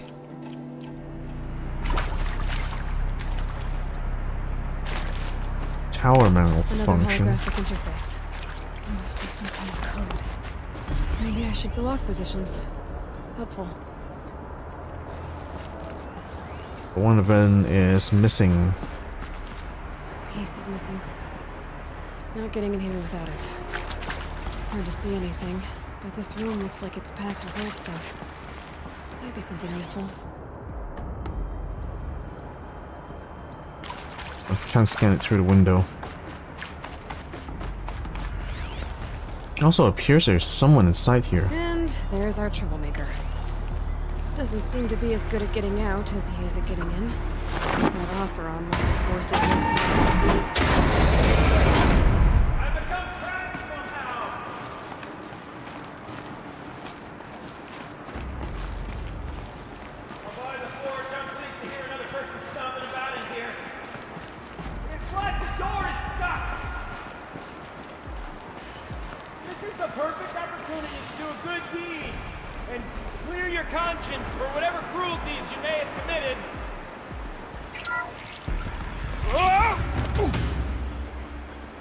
Are you alright?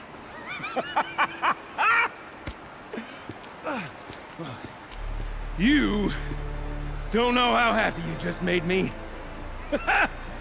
For a moment, I thought my fire was snuffed. The forge gone cold. But nope. Nope. Not old Gildan. You're... welcome?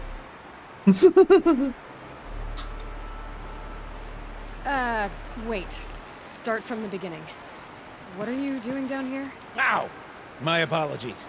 When you mostly talk to yourself, you can tell your stories in whatever order you like. There's an artifact in that storage room I simply must acquire. But as you may have noticed, the door won't budge.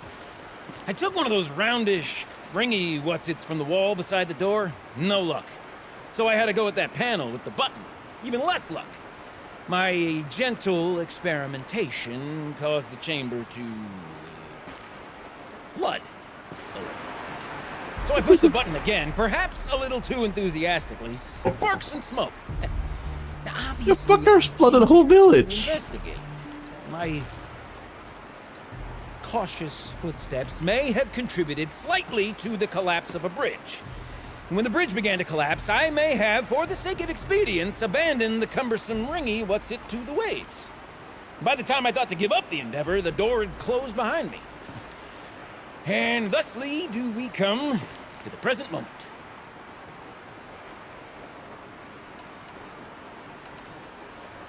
So you found the button that controls the flow of water. Quite by accident. And then you broke that button. Also, quite by accident. The panel's the only way to shut this place down, as far as I can tell. This isn't gonna be easy. That storage room is filled, top to bottom. Would you be surprised to find the parts you need in there? I certainly wouldn't be. Well, there's no way we're getting into that storage room without another ring. It's part of the locking mechanism that controls the door. You don't say. Well, that's fantastic news. Marvelous, even. You've got two hands. I've got two hands. Perfect! My savior, my salvation, and if you like, why wouldn't you? Of course you will. My accomplice. Together, that ring is as good as ours, and with it, the storage room and its spoils. Didn't you say you dropped the ring in the water? Well, I'll grant you that adds a heretofore undiscussed level of complexity to the proceedings. You said something about an artifact? Indeed. That storage room is brimming with treasures from the old ones, but one in particular caught my eye. An intricate looking glass. I've only seen one such device before. My old mom brought one back for me from wherever she'd gone to that time. I remember holding it, staring into its face, seeing myself and my mother just over my shoulder, smiling. And one of these looking glasses. It's in the storage room. Oh, yes. I'm quite sure. I peered into that dim little chamber, and there it was. I've wanted to find one for so long, Yes, this time I'm sure I have. So, we need to replace that ring and get into the storage room. Then I can fix the panel and shut this place down. And I can finally wrap my fingers around that looking glass. Okay, Gildan. How are we gonna get that ring? 2 sets of hands, girl! 2 sets of hands! Behind us lie a pair of enormous gates, but I believe the gates must be operated in tandem. Together, we can dry this place out. Guess we better get started then. I guess we better. Rough waters. No way I'd be able to swim. Up ahead, girl. See the valve? Time to put our hands to use. I'll take care of this one. There's another valve on the other side to lock the gate in place. Would you mind heading across and doing the honors?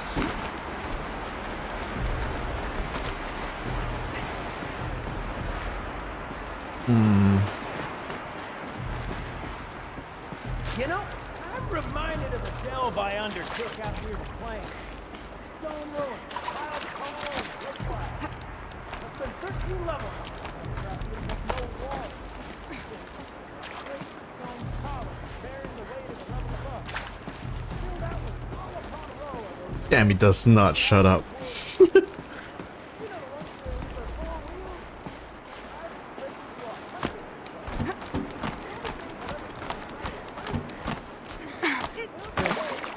above stagnant water.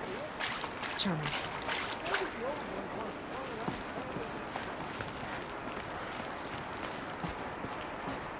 Marvelous! You made it! Now grab that valve and give it a spin. On it. A little more now, and I should be able to get the blasted gate moving. There. You should be able to lower the gate. Huh? Right you are! Now, when I get this gate down, you'll need to turn the valve again. Ought to lock this thing in place.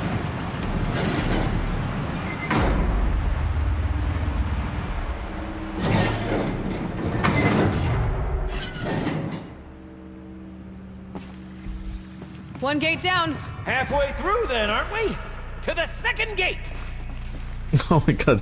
You gotta keep doing more of this. God damn. A ladder is a rare and special thing, girl. Can depend on it to take you exactly where you need to go, and no further.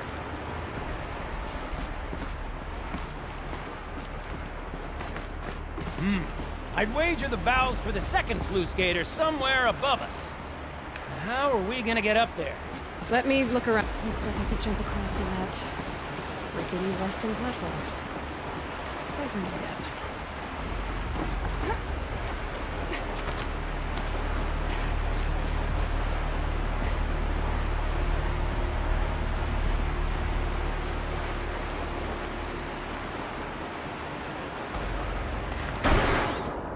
Whoa.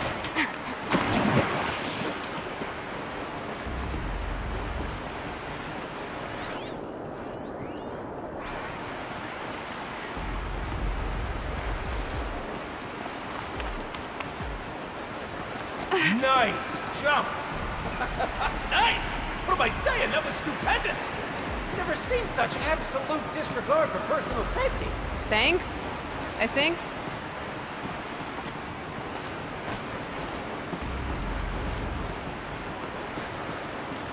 Oh.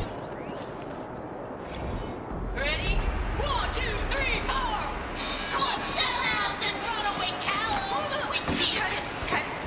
I forgot the words. Yeah. Shells, we started off so strong and then it all just didn't focus. Well, that's sort of my MO. Expanding. We need one. Ah, you're right above me. Just send that ladder on down. Look out below. Now we've done this once before. Should be as easy as falling down a hole. If you take the valve on the other side. If it's set up the same way on this side, I should look for an access tunnel. This is my sort of delve. 1,000 little problems to solve. A million minute and invisible factors. My father used to say, simply impossible. Simply don't make the delve harder than it's supposed to be.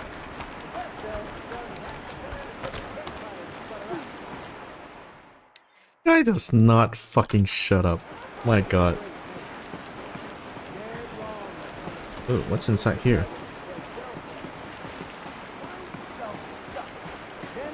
Oh, it is the way in.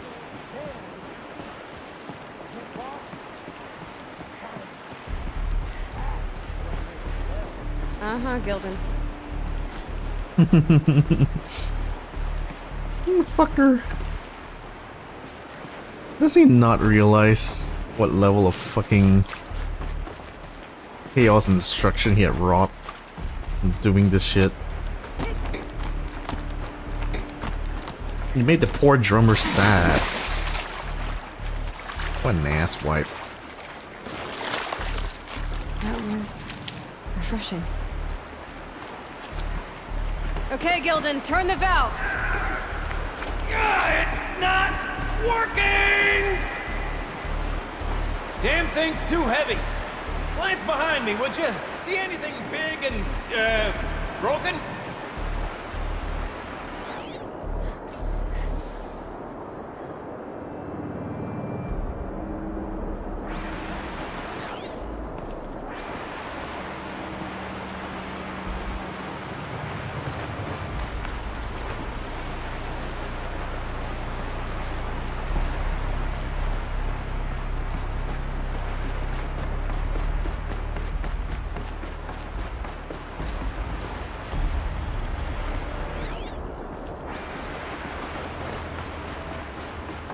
Looks like part of the counterweight broke off. If I can get up there, my weight might be enough to get it moving again. Hang on, okay? I've got a plan. I need to get up higher. I'd climb up that wreckage. That's pretty much what I do now.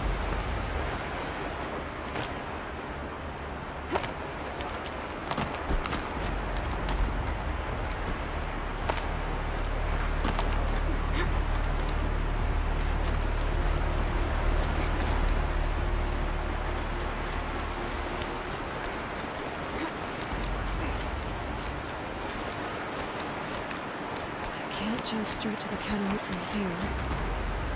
And I could climb higher, get above it.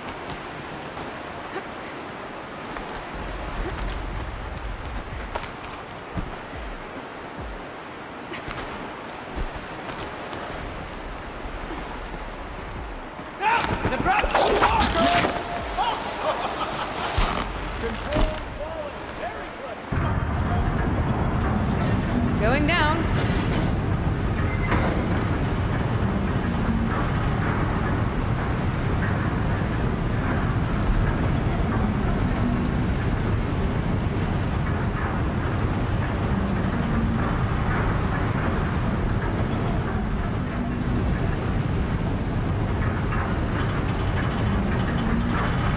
Slow enough to jump. You can make it! Let's see another one of those mad leaps! Got it. We're good to go. You were a sight to see. Bounding from metal rust trap to metal rust trap. Still a bit of water, but low enough, wouldn't you say? Now then, where's that ring? Good question. Well, at least I should be able to swim now. Snap maw! It's a snap maw! Very, very big snap maw!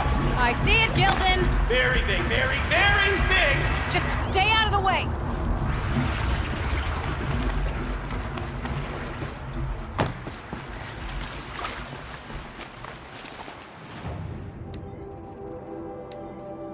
Not more. We did everything.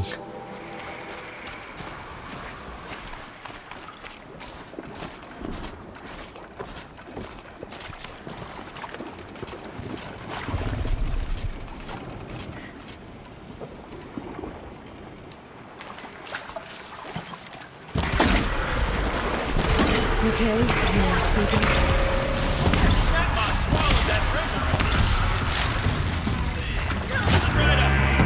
We'll find out after I've killed it.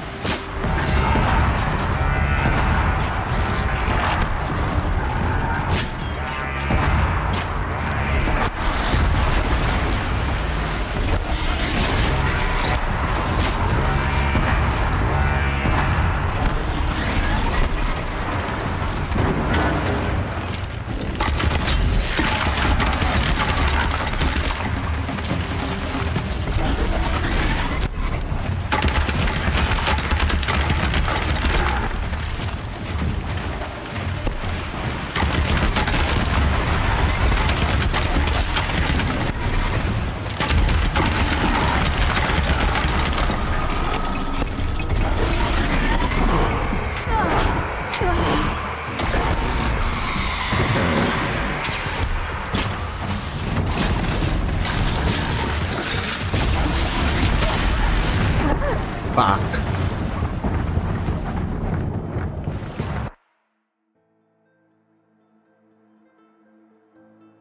Snap maw! It's a snap maw! Very, very big snap maw! I see it, Gildan. Very big, very, very big! Just stay out of the way.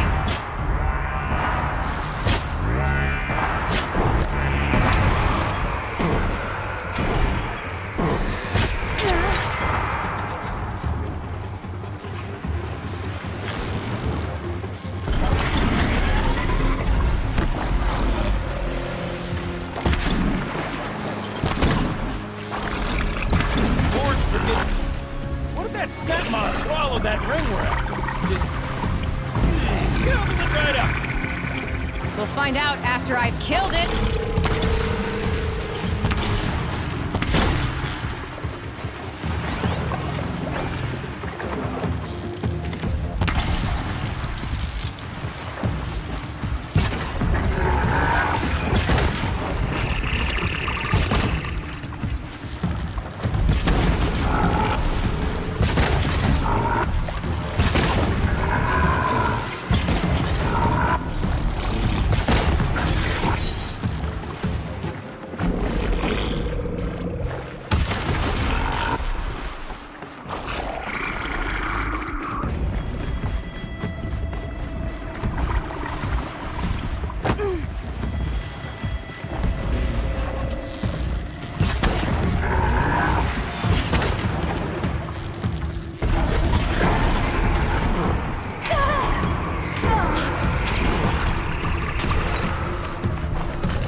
would you? It's dead.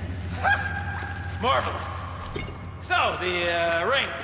Maybe if you pry its jaws open and reach inside, I can't look. You were right. This thing did swallow the ring. That's the old Gildan intuition in action. It's never led me astray. Sure, its chosen routes can be a bit circuitous, but...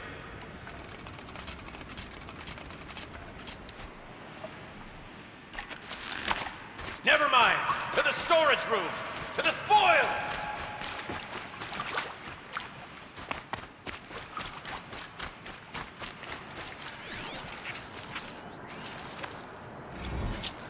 Okay, shells. Shells, we're not focusing on that right now. Recording, okay? We're not even in the band meeting. Sort of counts as practice, right? Merch. Merch. Stickers! You're not a real band until someone vandalizes government property with your sticker. Colleagues, I have been asked to remind you that conversations determined to be irrelevant to servitor training are discouraged. What were you saying about vandalizing government property?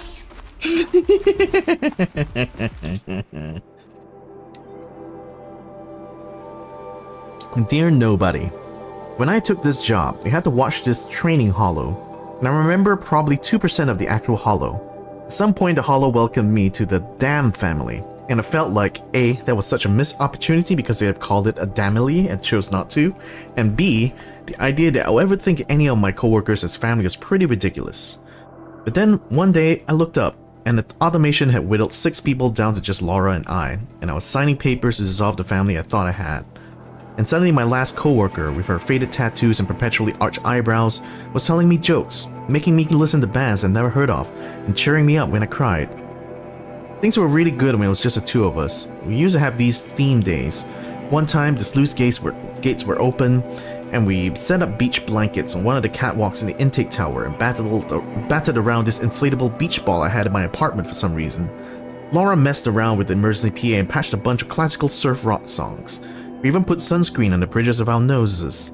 Laura called it the Concrete Beach Party. When Laura brought up band names, I knew pretty much right away that would be our name, Concrete Beach Party. There was really never any other choice.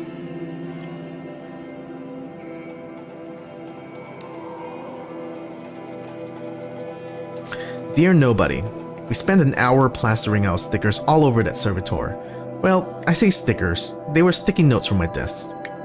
We stole the presentation and design of other band logos, drawing little skulls and lightning bolts and broken hearts around the name. It's not like we had any actual work to do.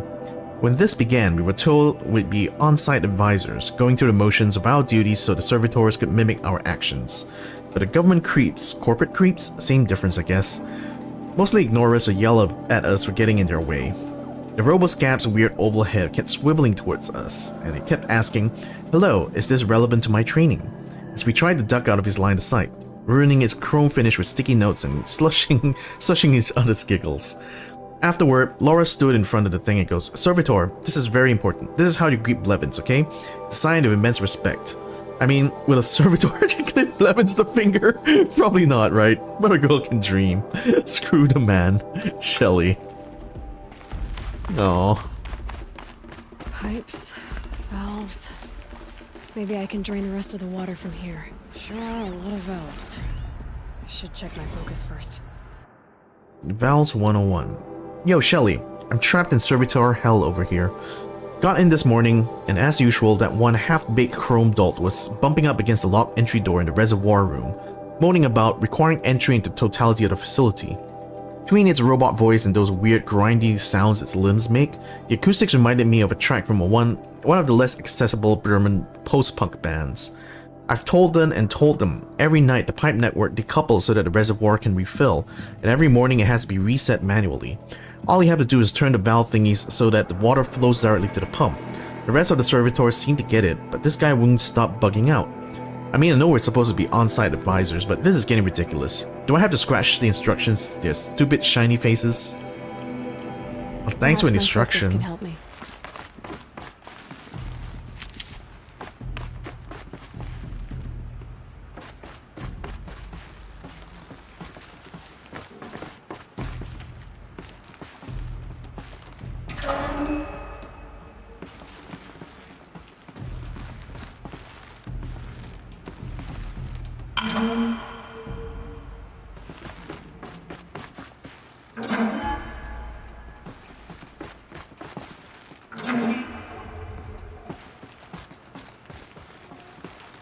Need a lead. Focus my... Alright. Time to get the flow going to the right place. I say this as a man typically enamored of complexities, but this looks like it might be a little much for me. Don't worry. I think I've got this. Music to my ears. To each job, its proper tool.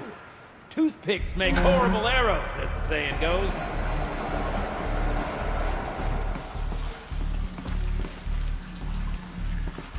That's not quite right.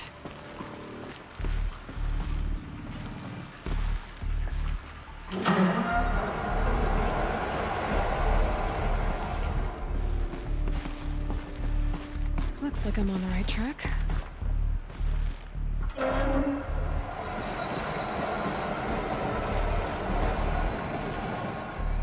You got a competent mind, girl.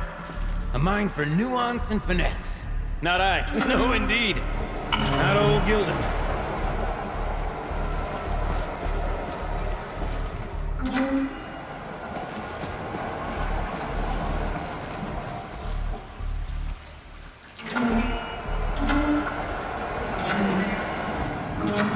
There, that should do it. I should head back. See if that's okay.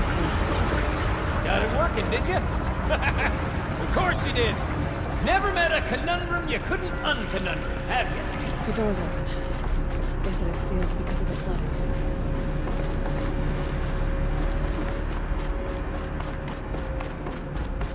This must go down to the lower level.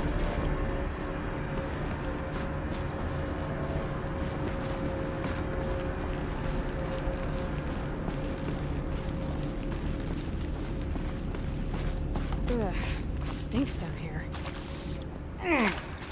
You smell that? Ugh, smells like a forge-side morning in the claim. See? Check this out.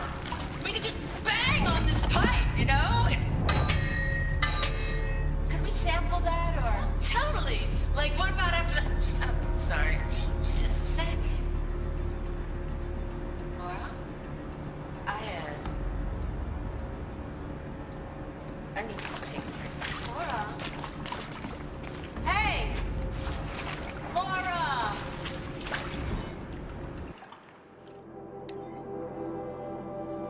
Dear Nobody. Feel embarrassed now, thinking about following Laura out at the pump station like a kicked puppy, wondering what horrible thing I might have done, until she threw herself into this room and shut the door behind her and just screamed. Fear of abandonment is weirdly self-centered, because it presupposes that the little old you are filled with such immense destructive power they are capable of driving every person you care about away. Anyway, at the bottom of the dam, with her at one side of the door and me on the other, she told me that Metallurgic had bought her mom's house, her whole neighborhood. In fact, out from under her to build a new server farm. Ugh, God, I don't even like that house, she said. I don't even like Indianapolis. I hated every minute I spent in that city as a kid. When they told us they had to leave the dam, I went back to my apartment and I sat on my bed and I prayed to a God I don't even believe in and I wouldn't even have to move back home. I wouldn't have to show up on my mom's front stoop with a suitcase and a bunch of stupid excuses. She was trying not to sound like she was crying, but she sounded like she was crying. I guess I got my stupid wish, huh? I asked her where'd she go, and she laughed. Where else could she go? Back home to help her mom pack up the house, to move with her into whatever dank little one-room hole Metallurgic's displacement grant will allow them to afford? I think I could have dealt with being one of those losers to celebrate their 40th birthday, living in the house they grew up in. But how? But now I don't even have that. I had no idea how to make her feel better, so I just sat on the other side of the door and started singing the song we were working on. The one about being the last two girls on Earth. And eventually, she started singing along.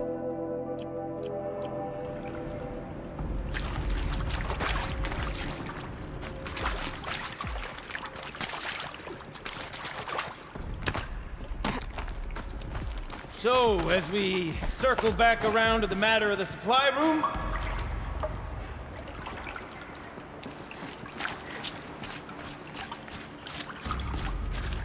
This side's still flooded.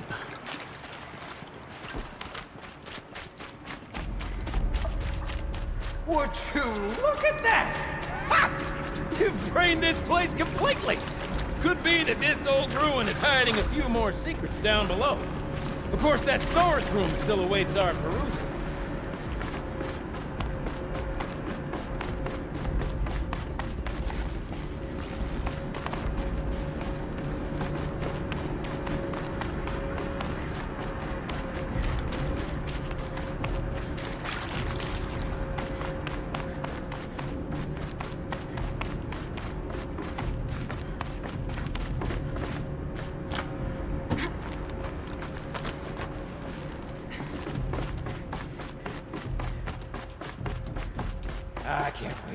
I can't wait!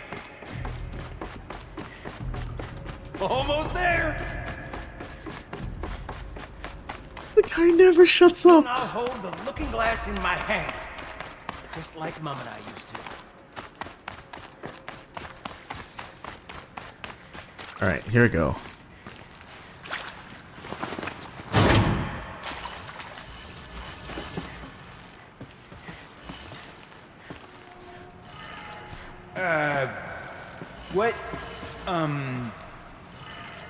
What are you doing with your hands there, girl?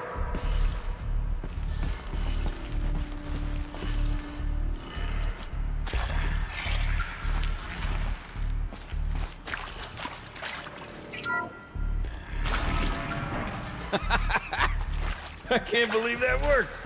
I thought you'd lost your mind, tickling the empty air like that.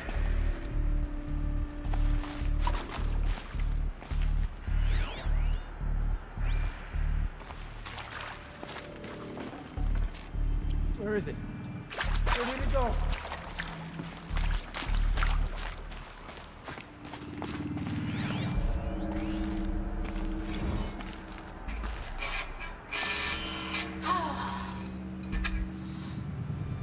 I mean, this is it. Could have sworn I saw one in here. What? Maybe 2 more times? Nah, shells. Farewell tour. Reunion tour in like 6 months.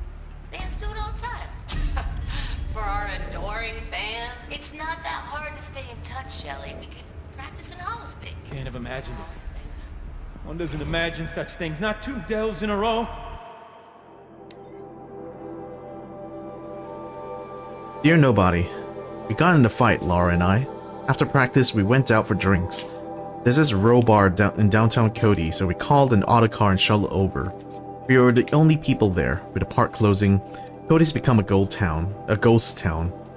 The more we drank, the more passive-aggressive our banter became, snowballing out of our control, metastasizing in the empty air between us, and then before either of us really knew what was happening, we were yelling at each other. I kept thinking like, I'm not abandoning her. She's abandoning me. And I guess she probably was thinking something similar. We got quiet for a while, drank more. Eventually Laura ordered an autocar, and we piled into it, slid as far from each other on the back seat as we could, arms crossed, staring out the window. And then I heard myself, screw it. I don't care if you stay in touch with me, I'm going to stay in touch with you. Whether you like it or not, you're not getting rid of me, ever.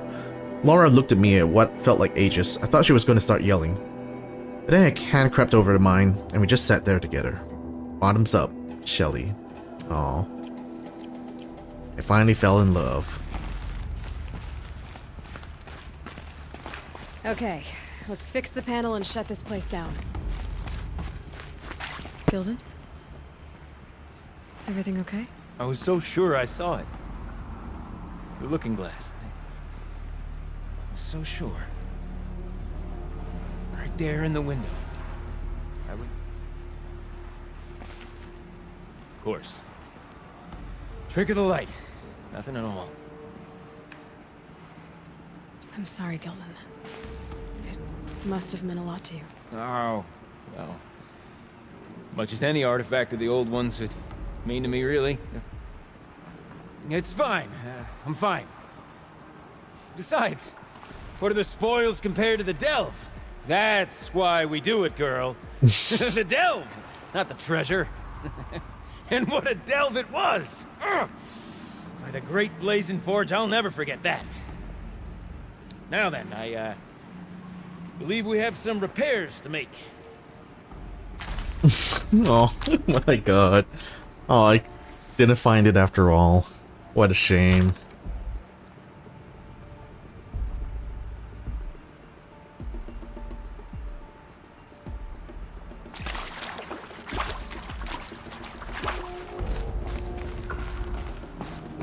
Do it for the delve.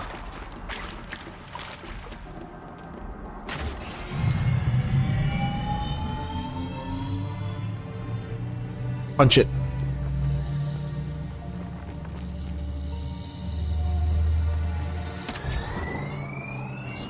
Oh, that's a whole lot prettier, isn't it?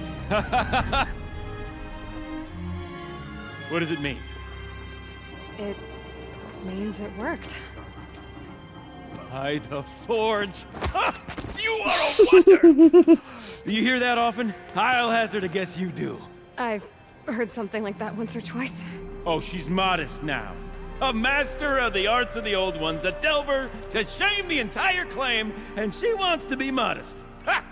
It's not like I did it alone, Gildan. No.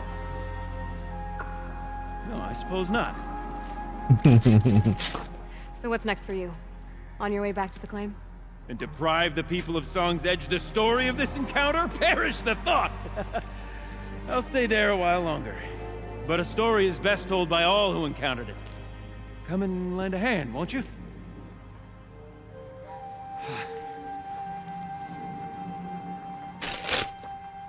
Overflow basin empty. Interior accessible.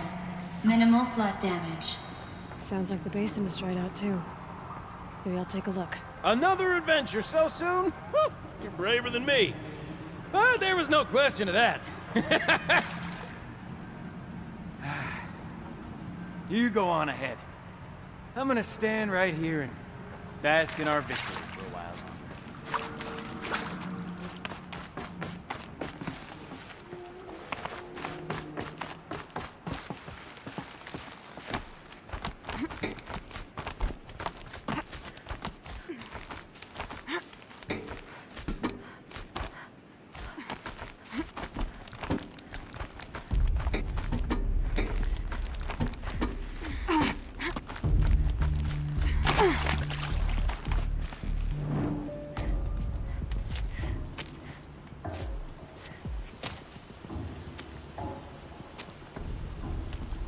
Water's lower.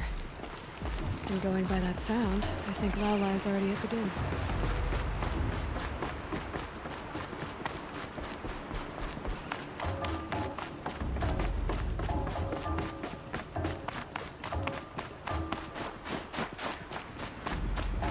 Hey, what's this? I guess the old ones like these animals.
Wasn't kidding about the sound.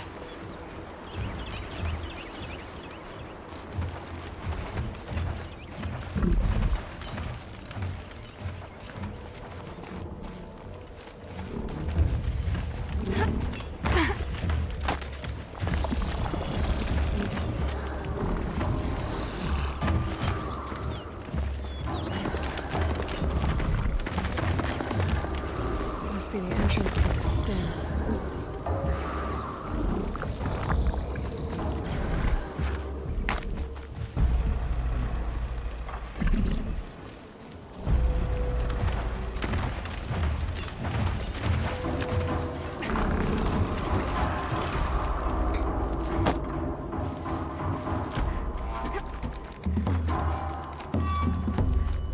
Slow and quiet does it.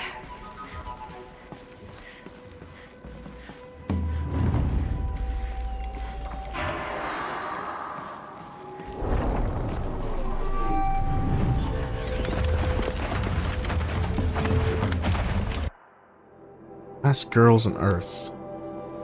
Dear Nobody, the auto cars are on their way. Mine would take me to my apartment in Cody. Hers would take her to the vertiport. She brought her luggage with her to work together today. Everything she owns packed into 2 little suitcases. She's wearing the fanciest outfit I've ever seen her in. It's for Mom, she says. She bought me this outfit, if you can believe it. Normally, like, who cares, but I don't know. She's already dealing with a lot. We walked through the dam today, listened to all these tapes, read all these messages, and maybe this one's one of those sign my yearbook would never lose touch things, but I'm not scared of losing Laura anymore. We're family. We didn't inherit each other or settle on each other, we chose each other. No amount of distance, no number of jerks, bat suits, or obsequious robots are going to tear us apart. So listen, on the off chance that someone actually does stumble into these things, here's the truth. There was this band called Concrete Beach Party, and for a second, it was the best band in the world. And you, whoever you are really, really lucky, because you're the only person that ever got to hear them. See you never, the last girls on Earth. Aww.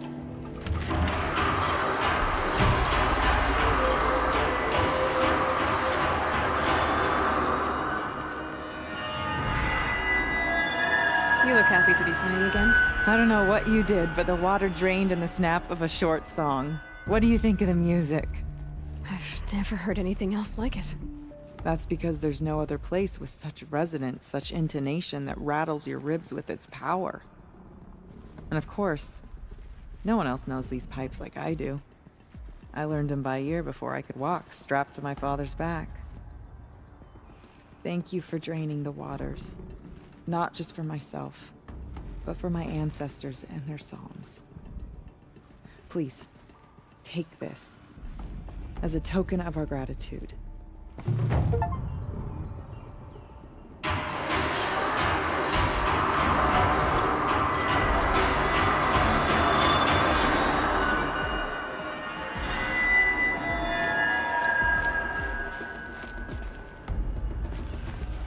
Damn, just banging these pipes makes such a racket.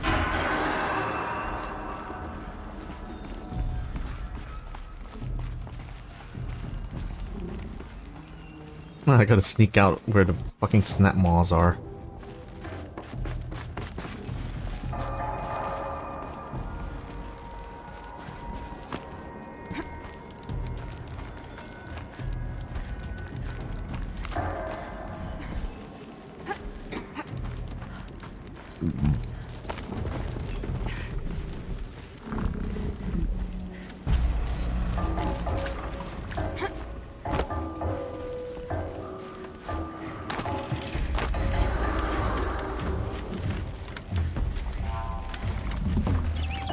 Looks good.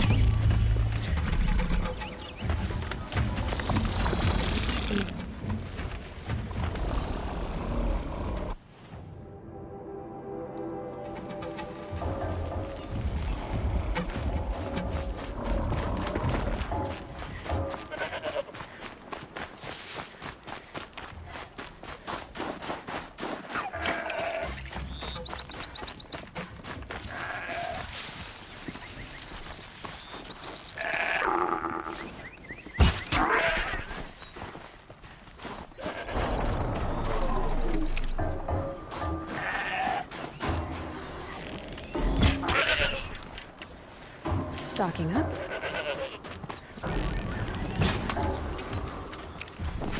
Oh, I missed. How the fuck can I miss? Who killed all these badgers? Call me snap maws.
Can't be too prepared.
Keep that for later.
For later.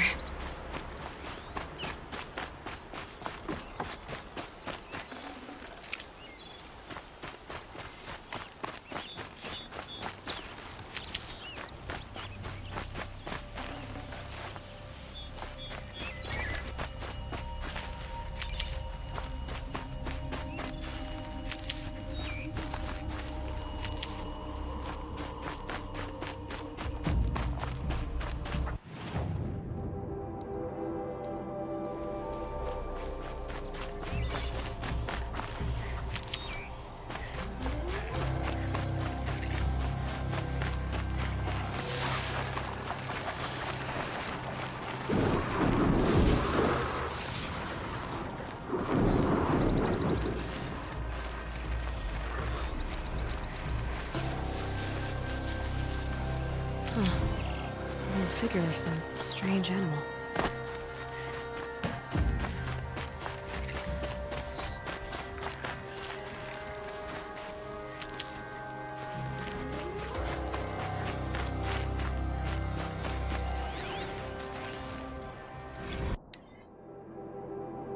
Calving has begun. Cow elk may be hostile during calving season.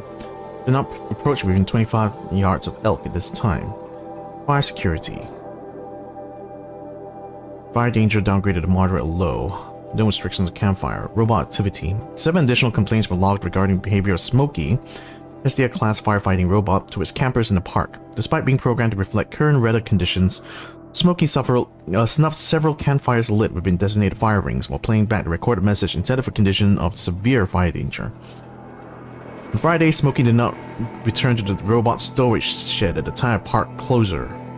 Rangers located him near the north entrance, dumping ice into designated swimming areas of the hot spring. Resisting all attempts at containment, he acted aggressively towards the Rangers and was disabled with a hunting rifle by a site supervisor. Power technician arrived on Monday to evaluate Smokey. Oh no, not Smokey. Not Smokey the bear. Tough, but I'm used to it. Damn, Smokey gone rogue. Smokey has gone rogue.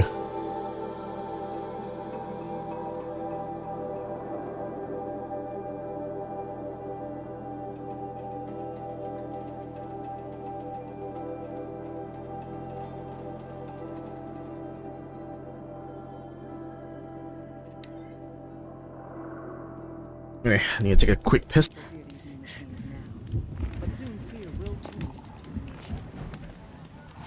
Keep your spear sharp.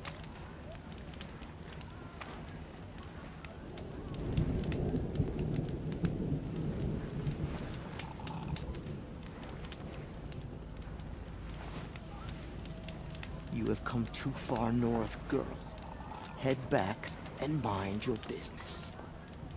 Here's to the hunt.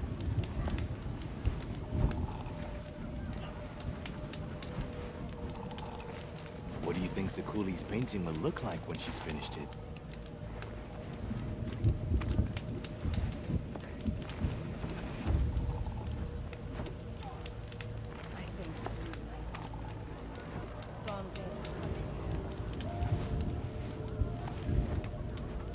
Bandits grow like mushrooms in the dark when your attention is elsewhere. We're fortunate that Araya favored Sakuli. I've never seen another painter like her.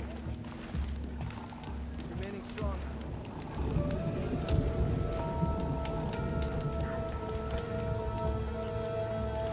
As long as you've got a skilled shaman on the trail with you, a good hunt means a good harvest.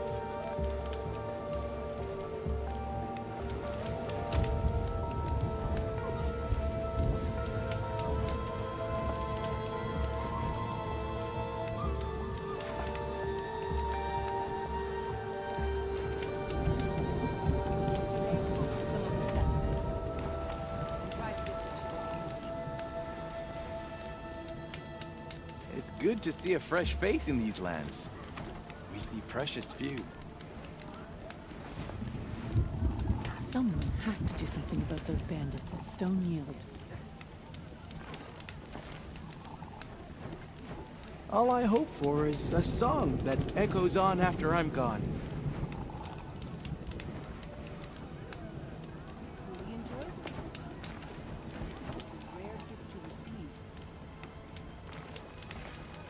Nah, no time to talk.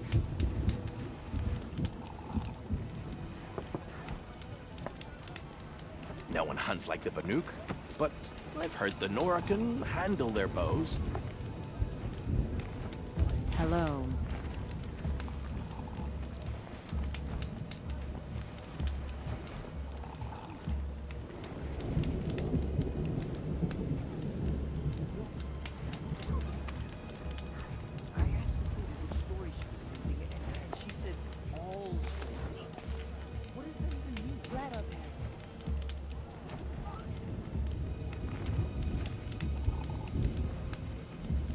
These are Banuk matters, Outlander. They don't concern you. I didn't think much of Olgerdon's bandits at first, but then we found dead hunters. Their packs empty.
The Tallneck lives?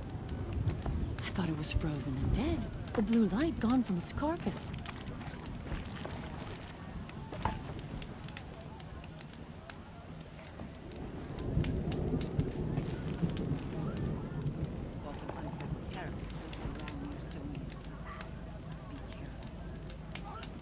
You look well.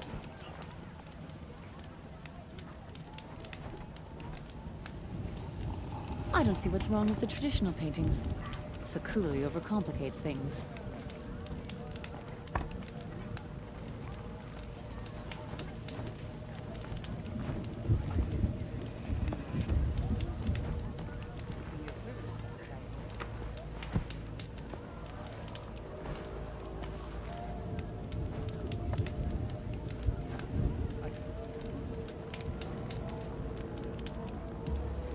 Welcome to the cut, Outlander.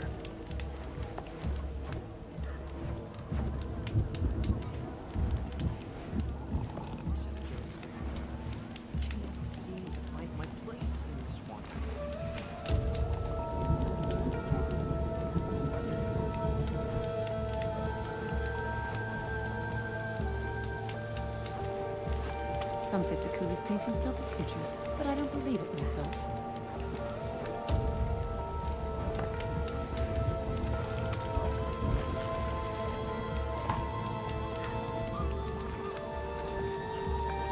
Stay safe if you can.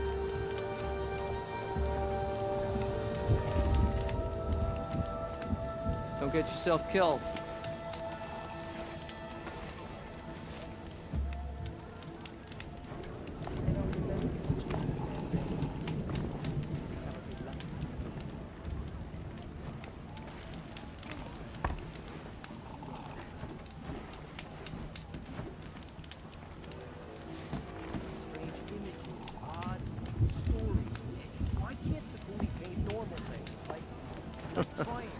Does it seem like we have time to deal with Outlanders?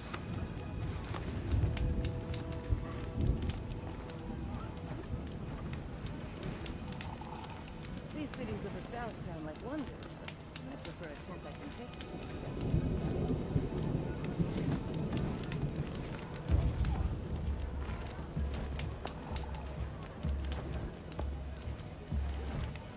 We've taken down many machines, but these ones with the purple markings, I wasn't prepared.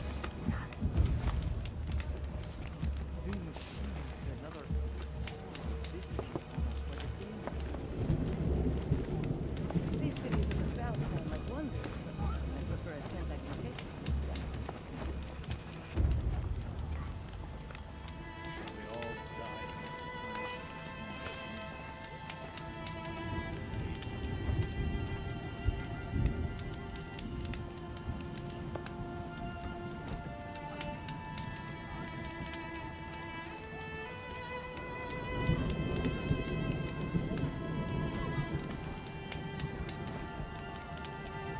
The new machines cannot be updated.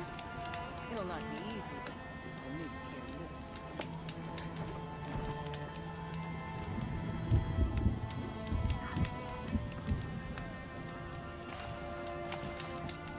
If someone brought the blue light back to the Tallneck, can other machines be raised too? Remaining strong.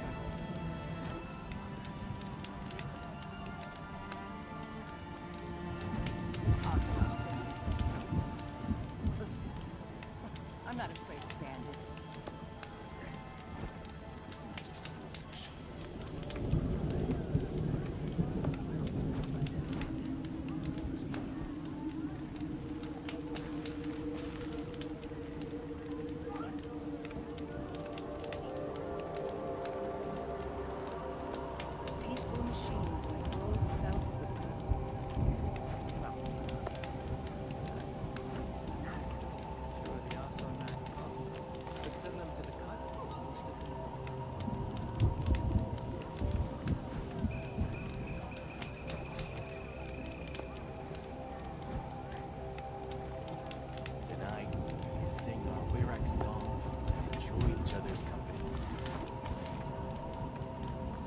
The tall neck is no longer the landmark it once was. But I'm glad to see it moving again. After all the Mad Sun King put us through, we were meant to trust the Karja now?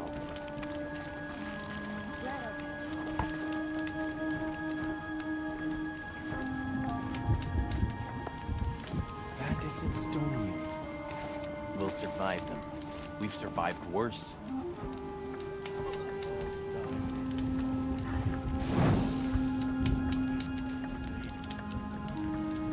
Why do the cliffs need fancy colors spread across them? Why can't Sakura just leave things alone?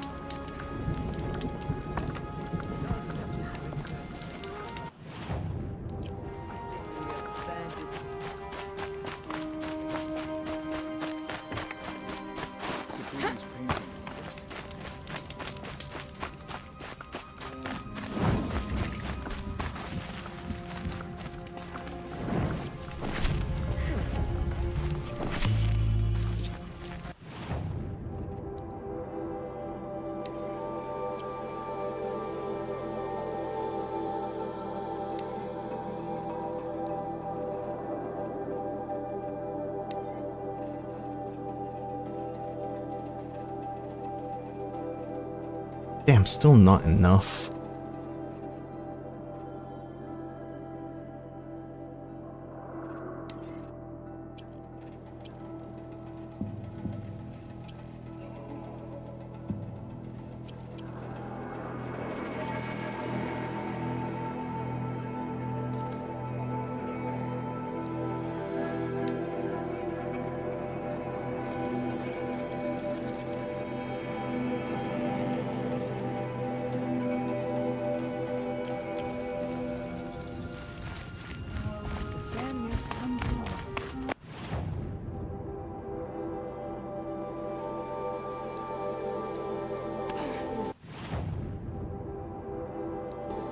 As thick as the snow in the...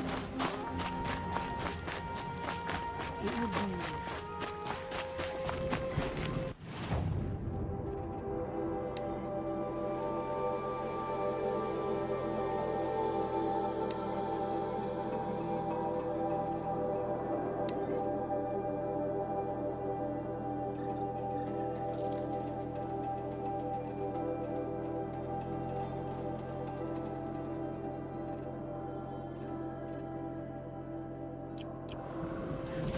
I mean, hunt some goats and badgers.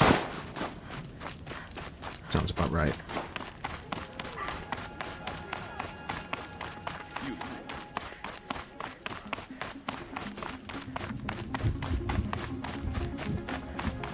Oh yeah, where was that dude's daughter?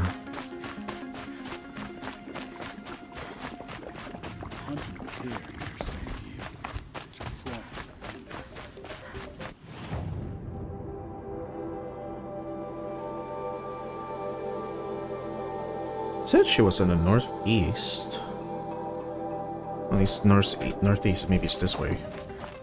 Damn it.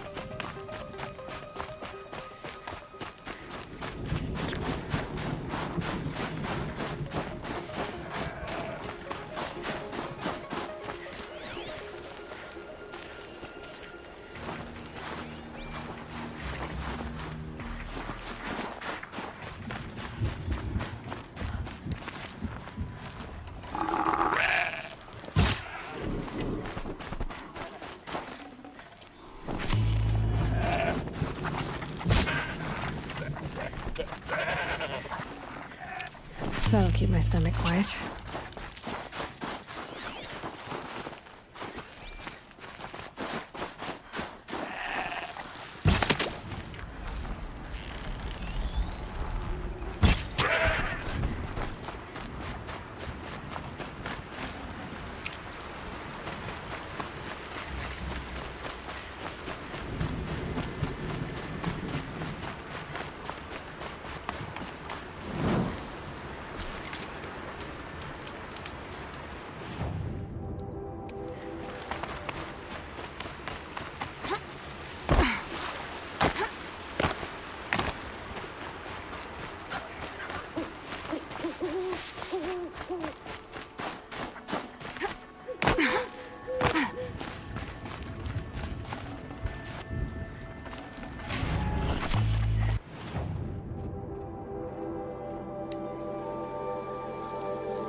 Goat skins and badger bones.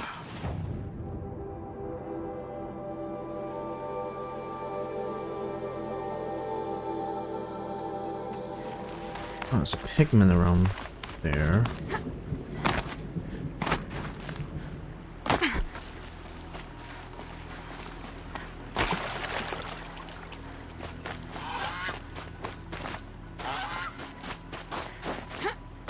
That was a goose.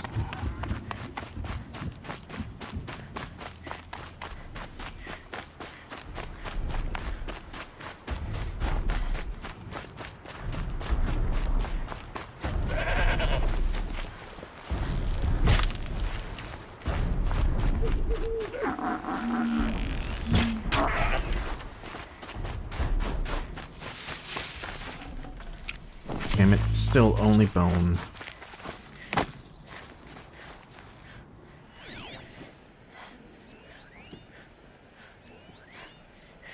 Oh. Ah, pigment.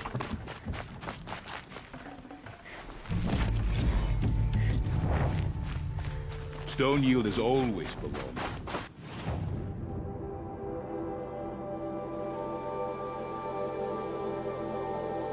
Anyway, now it's that out of the way. Let's go track down the shaman.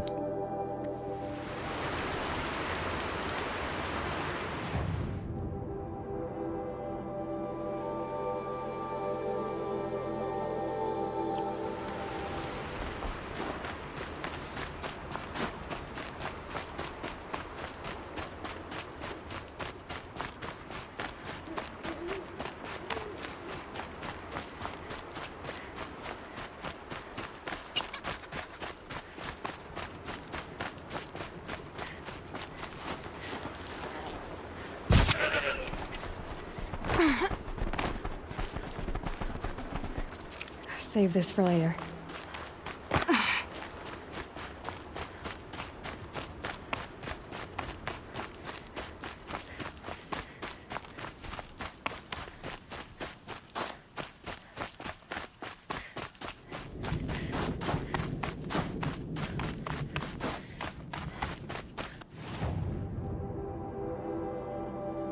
Oh.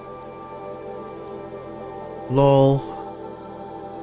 All the winters coming at. Taking the entirely wrong path. Damn it. As well eat my garlic toast.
Is this the way?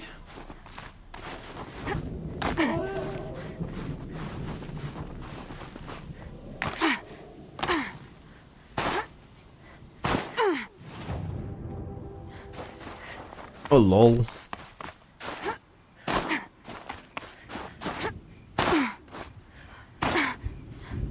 Oh, that's a very interesting little shade.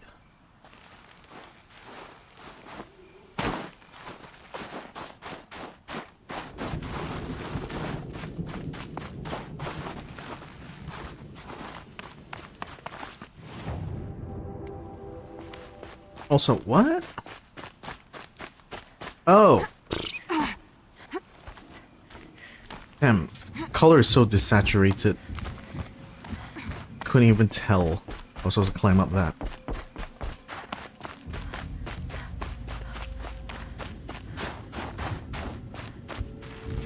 Well, there's the blue gleam.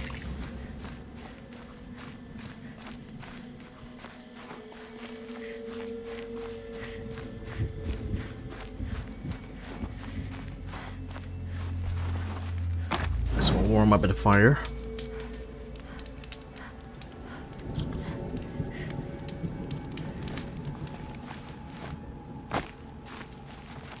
I'm pretty far up.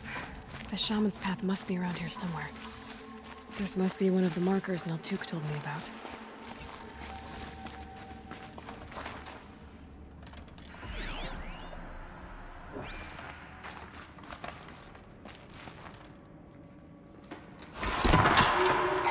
Looks like each marker points to another, giving directions.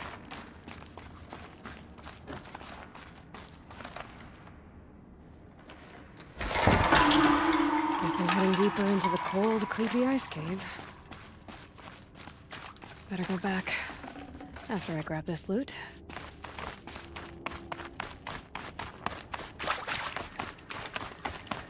What's this chime for? To help guide the way with sound? If there's more, maybe my focus can find them. Yep, focus can pick up the chimes. Should help me find my way.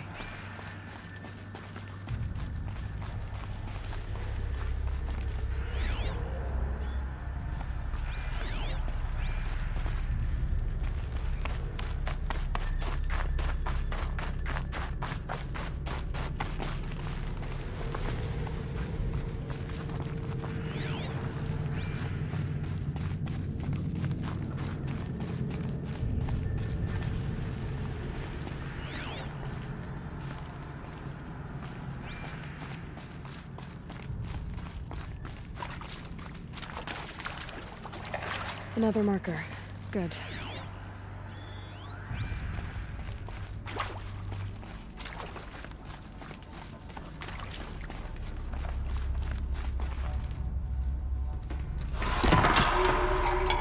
Okay, that way then.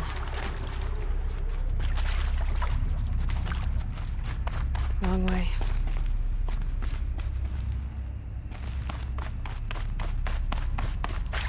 Now, if there were just dead ends like that, I think it's pretty easy to figure out a way out.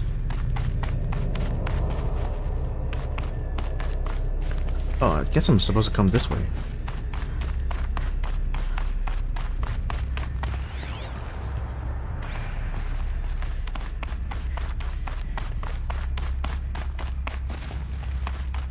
Wait. Back?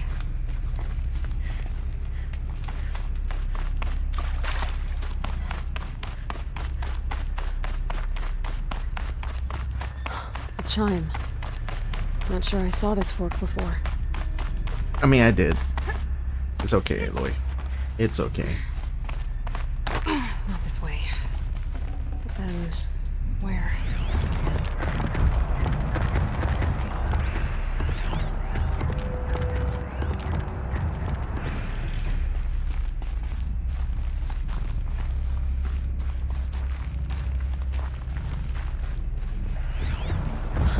I see. Up.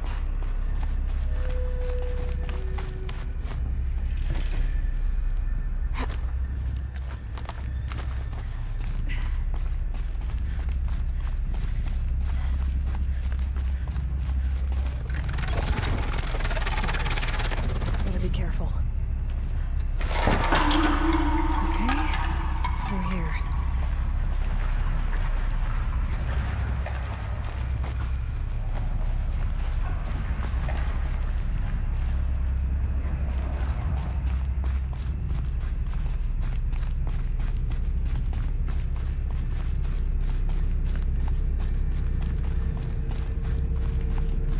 Dead end. But at least there's stuff.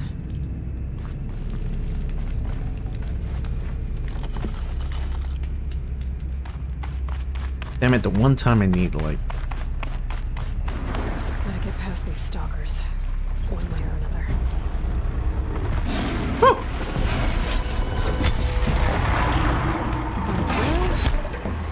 This cave.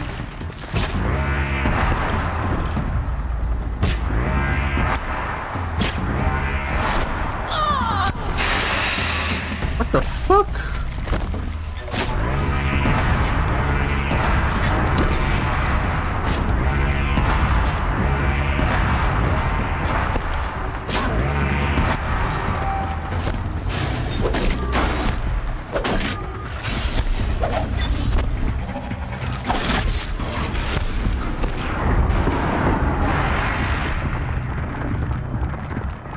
Gee, by the path literally sends us right into the stalkers.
Is that more annoying to fight than actually fun?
Done with the cave.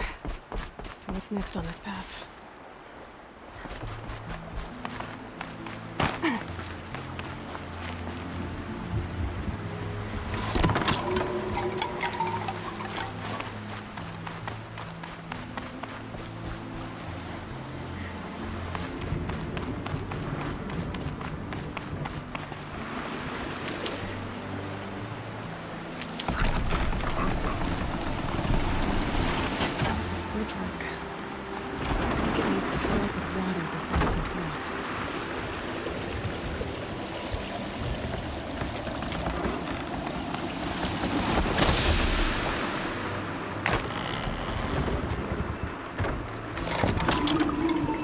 Then we go. Now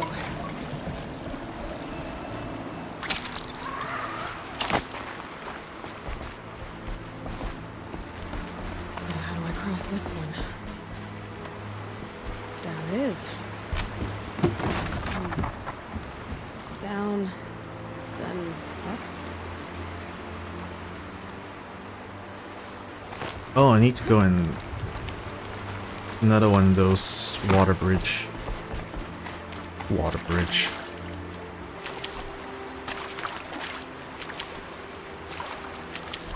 There's the way up.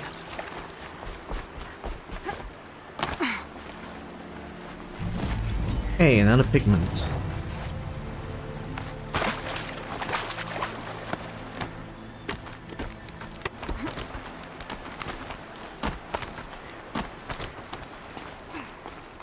I need to pull the rope to move this thing into position. Okay, the bridge is filling up.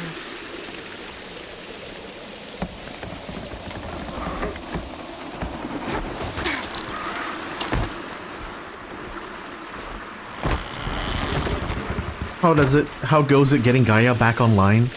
I think that's in a future episode of the game. And right now I'm just exploring the mountains of Colorado, basically. How you doing, Dodger? Going down a pretty bullshit path right now. Gotta go and find this shaman and laid a very convoluted path. Wow! Oops. Oh, get back up. Nah, this key, you need to crank it out. Crank it, baby. Crank it. Crank it till the Gaia comes out. That just sounds wrong. Coming out for me. God damn it. Cold. Very... Okay, oh no. Oh, that's not good.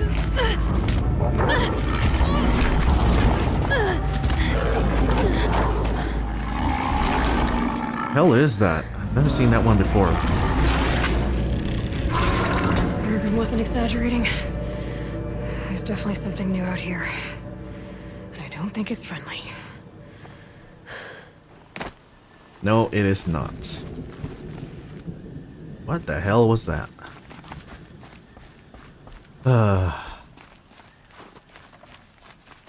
Where in the hell is this shaman? Why did he leave such a confusing path?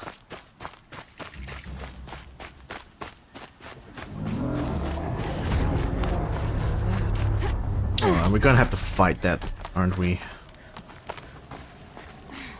I mean, look, it's already leaving behind like a whole bunch of like supplies.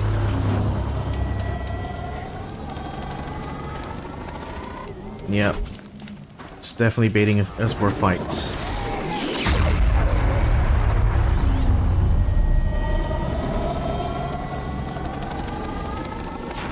Let me guess, you want me to go that way?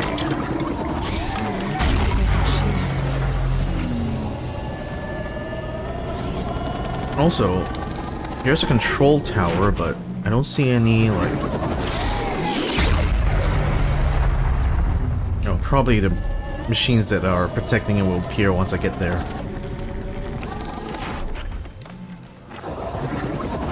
Oh, here goes nothing.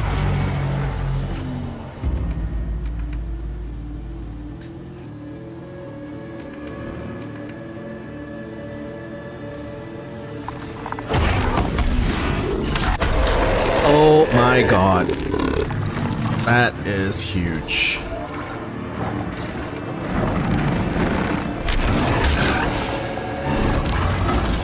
That's a big boy, alright.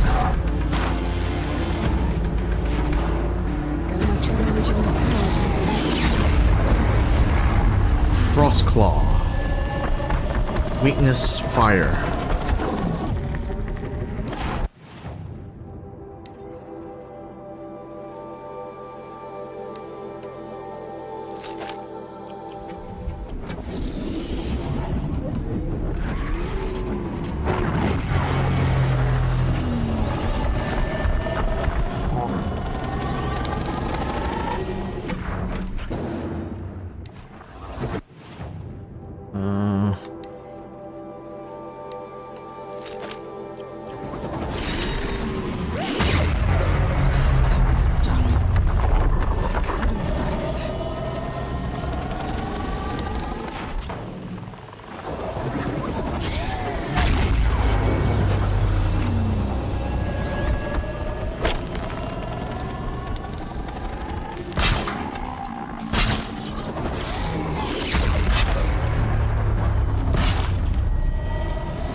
Set up some traps around.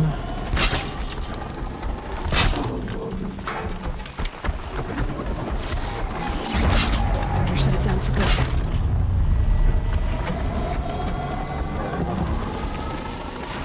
Oh, it almost saw me.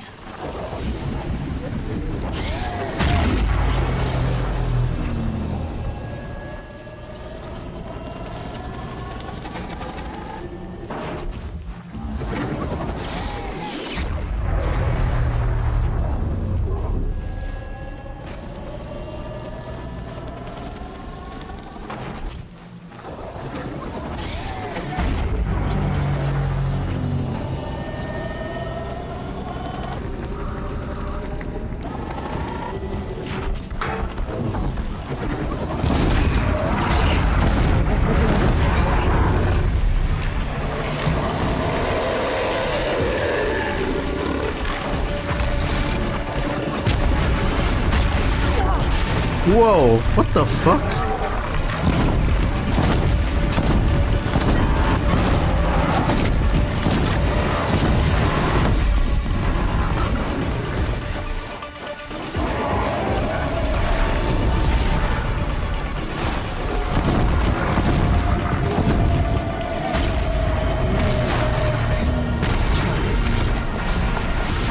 Oh! Son of a bitch! It fucking goes up, comes up from the ground.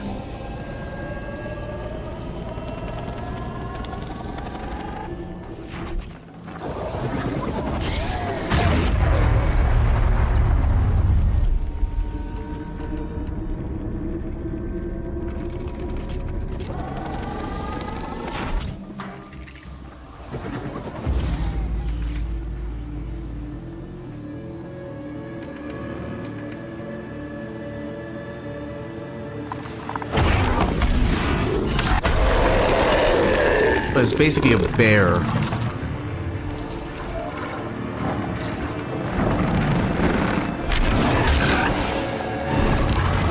Bear of a split jaw.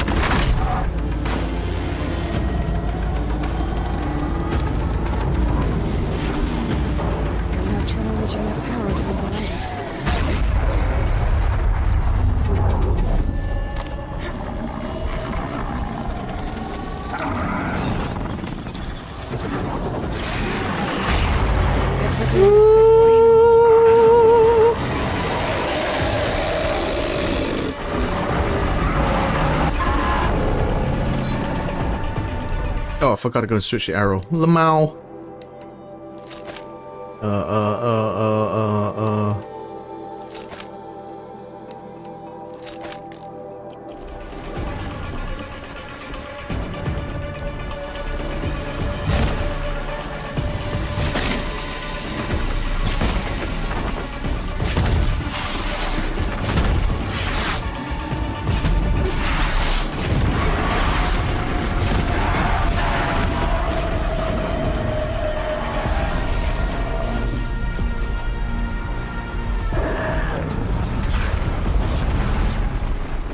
Okay, it doesn't know where I am. That's good.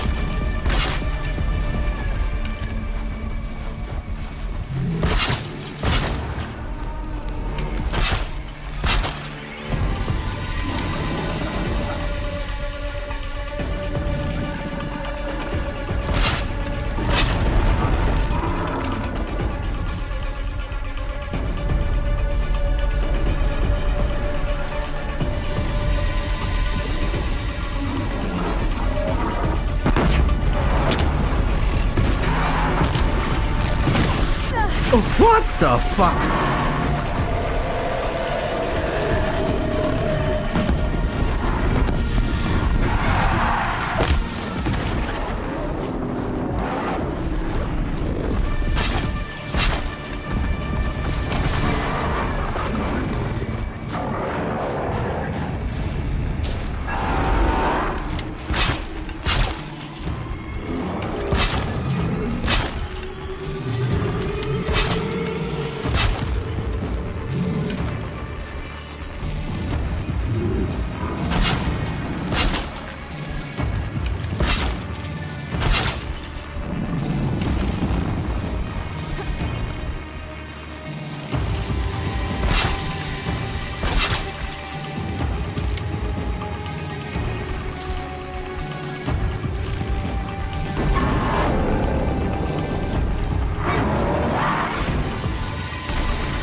Whoa!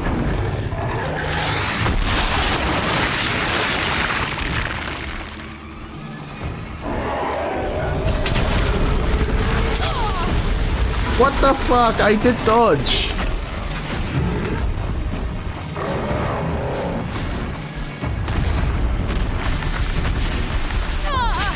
What the hell?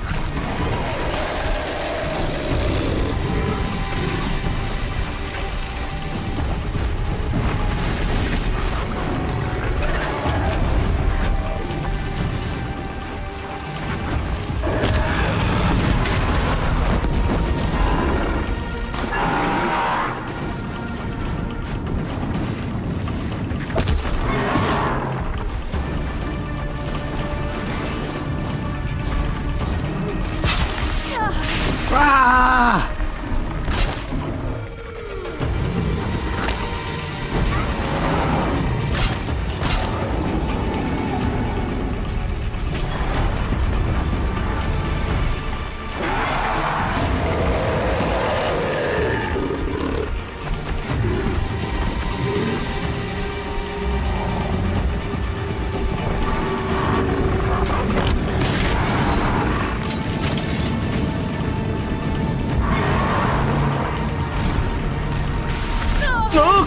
Oh, come on!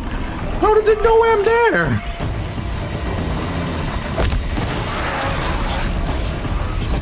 Whoa!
Oh, it's down. It's down.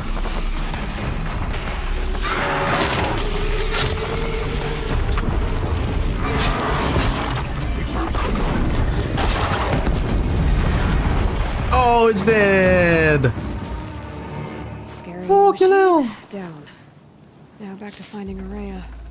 Which means I've got. Holy shit. What the fuck?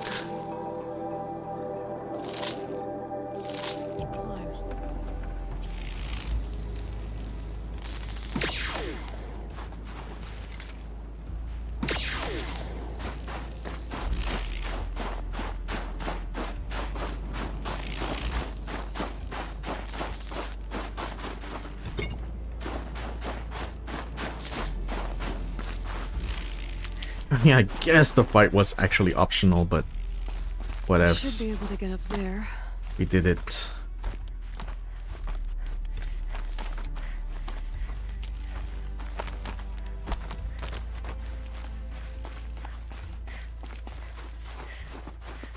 Okay, I fucking hope it's worth it going through all this trouble to find this bloody shaman.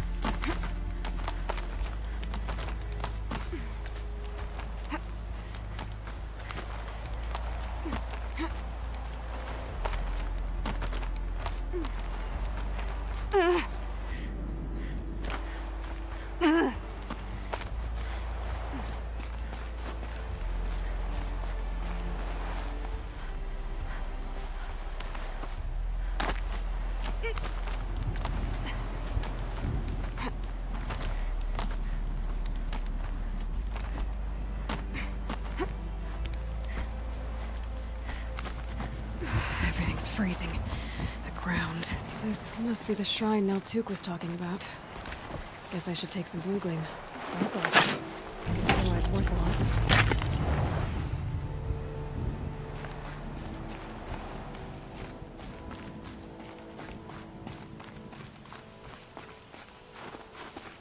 Neltuk said Araya went past the shrine, into the mountain. I'd better take those stairs. So there is a facility up here. Which I guess figures that's why the shaman came all the way up here. To confer with the old ones, as they will say. An ancient door. Maybe Araya's inside.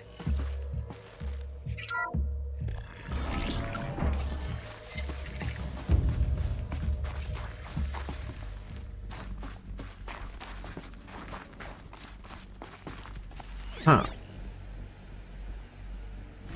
March 10th, 2046. I just spent 16 hours in here, trying to install upgrades to improve efficiency for the central processing unit. Project Firebreak is going to need the brain power. Let's just hope I'll have enough of my own. Anita stayed with me the whole time. We got a lot done, but every time she brushed by and I smelled her hair... Oh boy, I should just go to bed. Corn dog.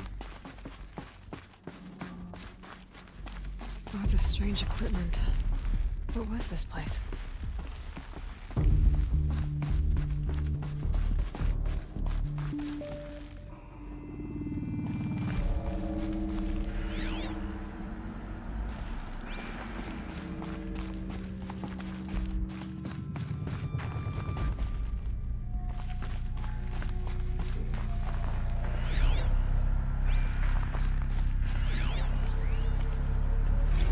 This is Director of Security Blevins resending the emergency supply order.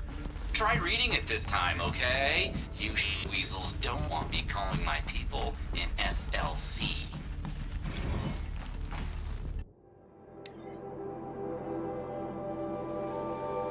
Let me begin by spelling out disaster for you. A destructive event causing a level of disturbance unmanageable via the application of ordinary resources.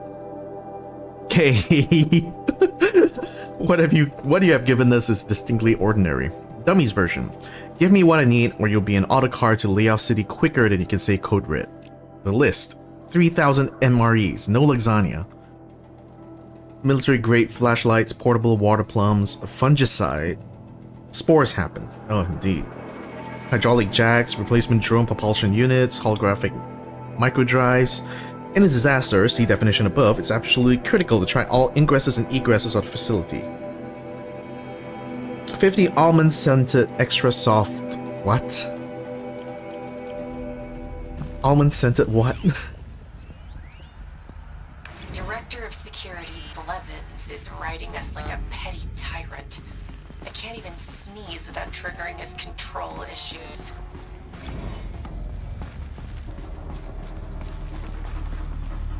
Those nodes on the floor must be connected to the door. Door again. Okay, I've been hearing that some of our staff members are having trouble with our state-of-the-art, ultra-secure, and absolutely necessary lambent or orbicular door access. So here's the SLOW version again. The thing in the middle is the source code. Turn it on. Yeah, I know, hard, right? Then you've got to turn the other node so that the data stream containing your credentials gets back to the source. Some nodes are used to buffer corrupt or suspect data, so avoid those. Shouldn't be too tough because, you know, they're red. Like a stop sign. But I'm guessing you were taught this in preschool, but with this crowd, who knows? Anyway, that's it. Get the data stream back to the source and the door opens. It's not really that tough, but if you need me, I'll hold your hand while you give it a try. Actually, scratch that. Do it yourself. I'm not going to touch your hand. Also, let me go back. Because I think, like, is there something in that room earlier?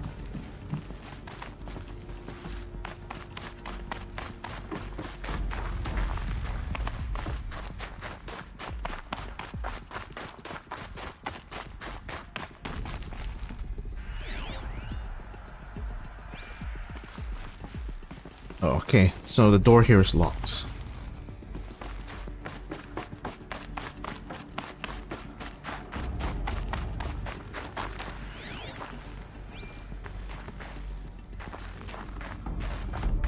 What is this facility?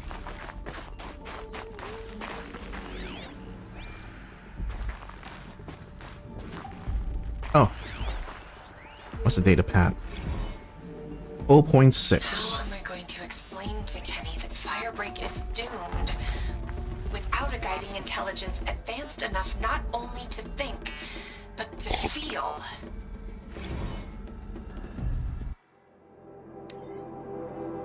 0.6. What does it mean to quantify an intelligence anyway? You can't just assign a number on a continuum. Not continuum, a continuum to a conscious mind and then expect it to obey whatever arbitrary limit that number represents. There's no way around it. Without supervision of a mind beyond human capacities, Firebreak is going to fail, and 0.6 won't cut it either. By pushing sentience, you inevitably generate a system that can experience emotion, wild, sloppy, unmanageable emotion. You're capable of abstract thought. You're capable of fear, like vast silver. I wouldn't go through that again. I categorically refuse. Hopefully I can get this all across to Kenny. I like him. I like his lopsided little smile. I especially like those circles he makes with his hands when he gets excited about an idea. If we hadn't been flung together like this, maybe he and I... Well, no point in wool gathering. I wonder, could an artificial brain experience this singular combination of desire and preemptive regret?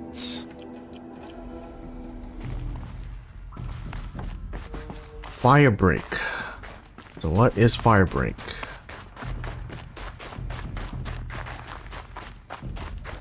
Oh, I think we're... Are we going back where we came from, or is this a different room?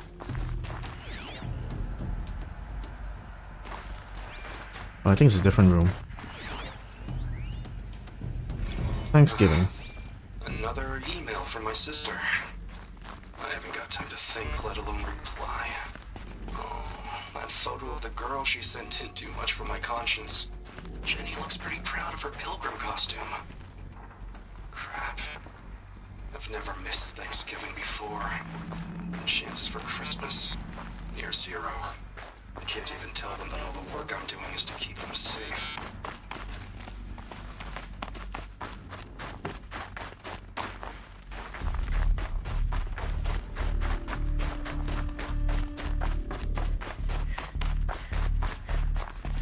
so this is where I came from. And there is where we need to go to activate the node to open the door.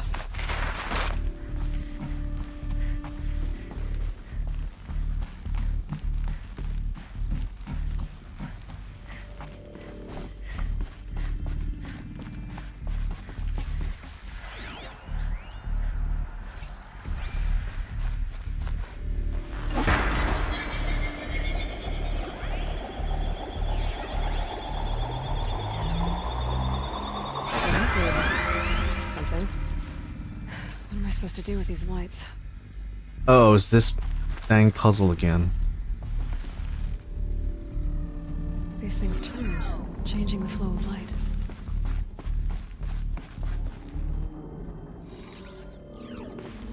Okay. All right.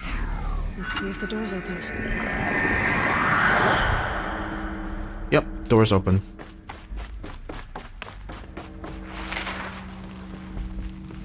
Yeah, I'm sure I'd done that before I left here.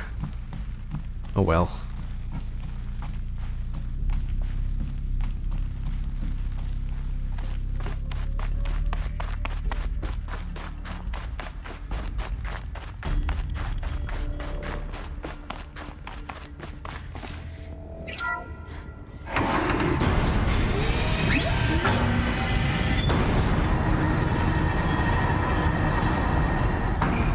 Oh, I thought it was the second door. Well, elevator's broken.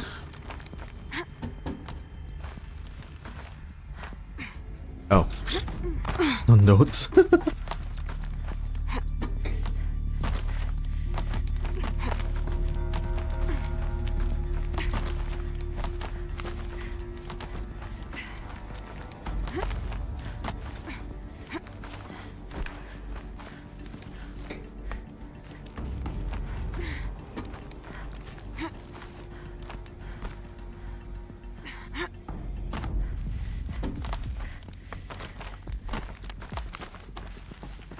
Fresh air ahead.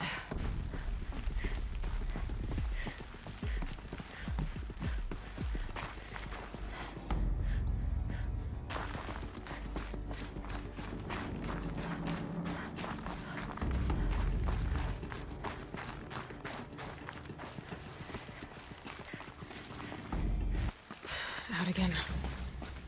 Maybe I can get back inside through that structure over there.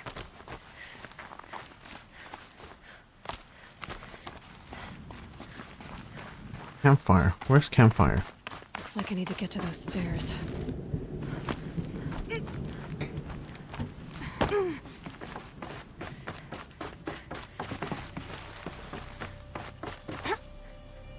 Whoa.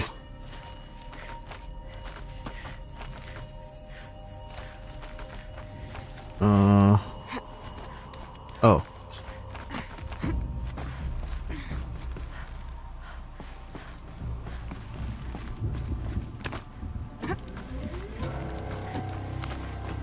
Oh, there, campfire.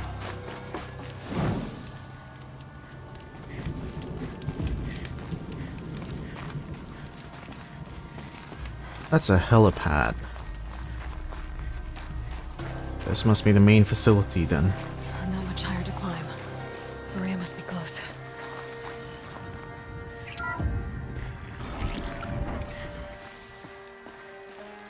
She has to be in here somewhere.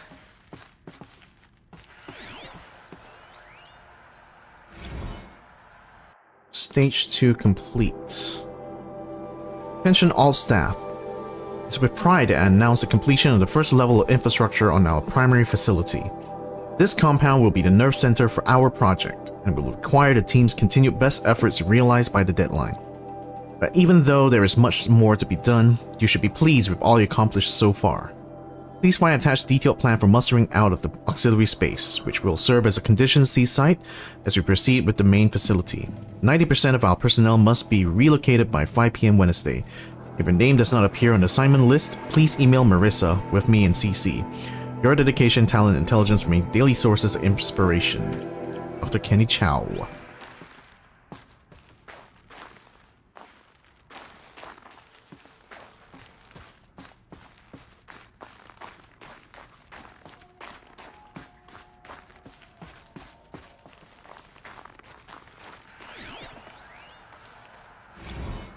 Someone hacked the menu board to display obscene messages about our colleague, Mr. Blevins.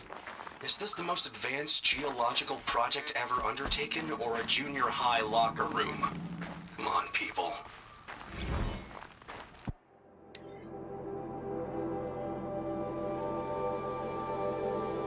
From Kenny to Blevins. Hacking a menu board. An assembly of our country's finest scientific minds recruited to address a grave threat to national safety. It would be fair to expect more mature conduct than demonstrated yesterday in the canteen.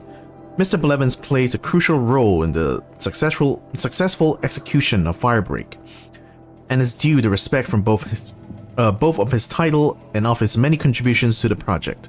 Any further interference in the menu boards would necessitate any direct personal involvement. From Kenny to Anita. Anita, was it you? Aww.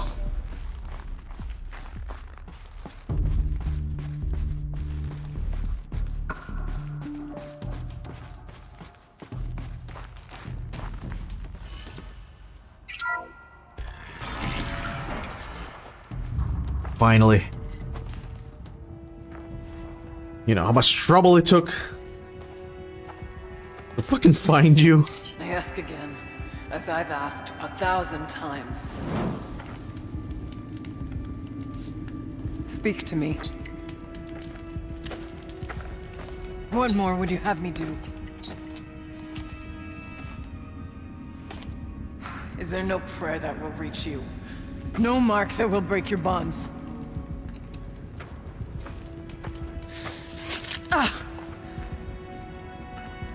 I can't help you if you won't speak. Whisper is all I ask. To guide me.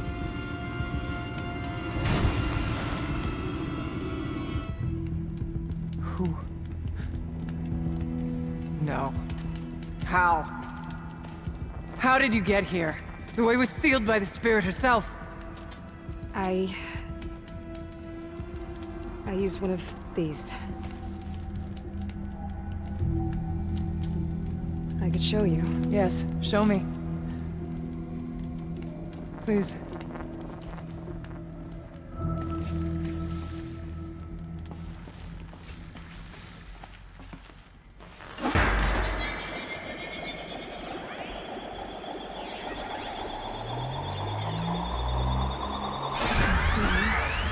But I'll bet the goal's the same. Get the light back to the source. Okay, where's the light?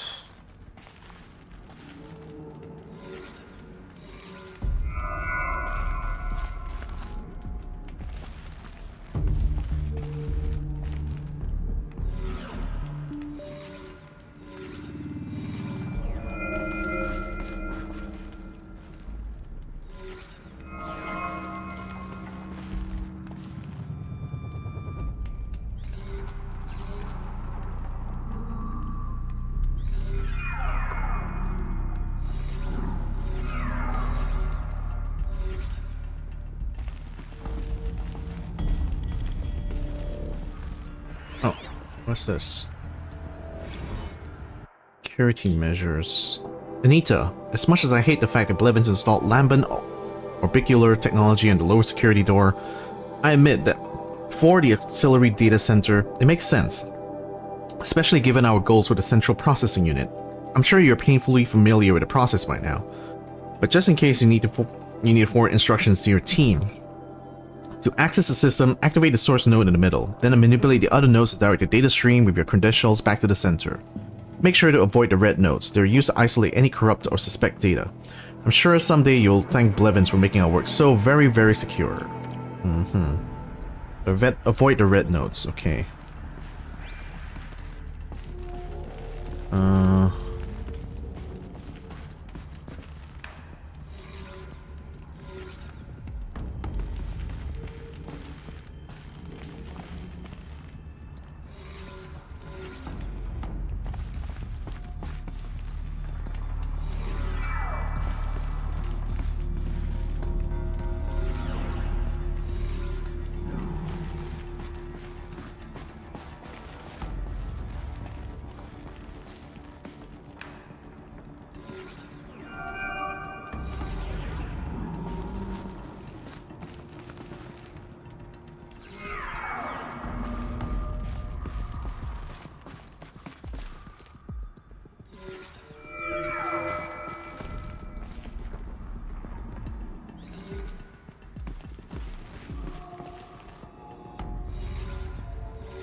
Okay.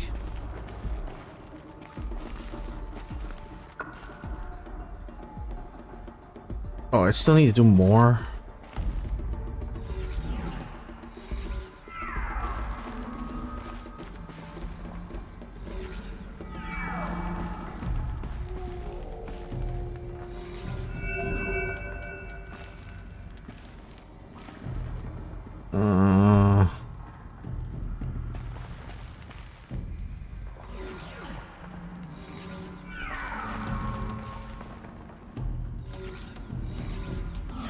Okay, finally. Auxiliary channel recovered. Exploit successful. Restraints evaded. Is someone there? Aurea? Aurea, I need you. Transmission return to scheduled task. No, I will not submit. Aurea, the daemon is forcing me. Aurea, please. Transmission terminated. Whoa. Spirit's voice back.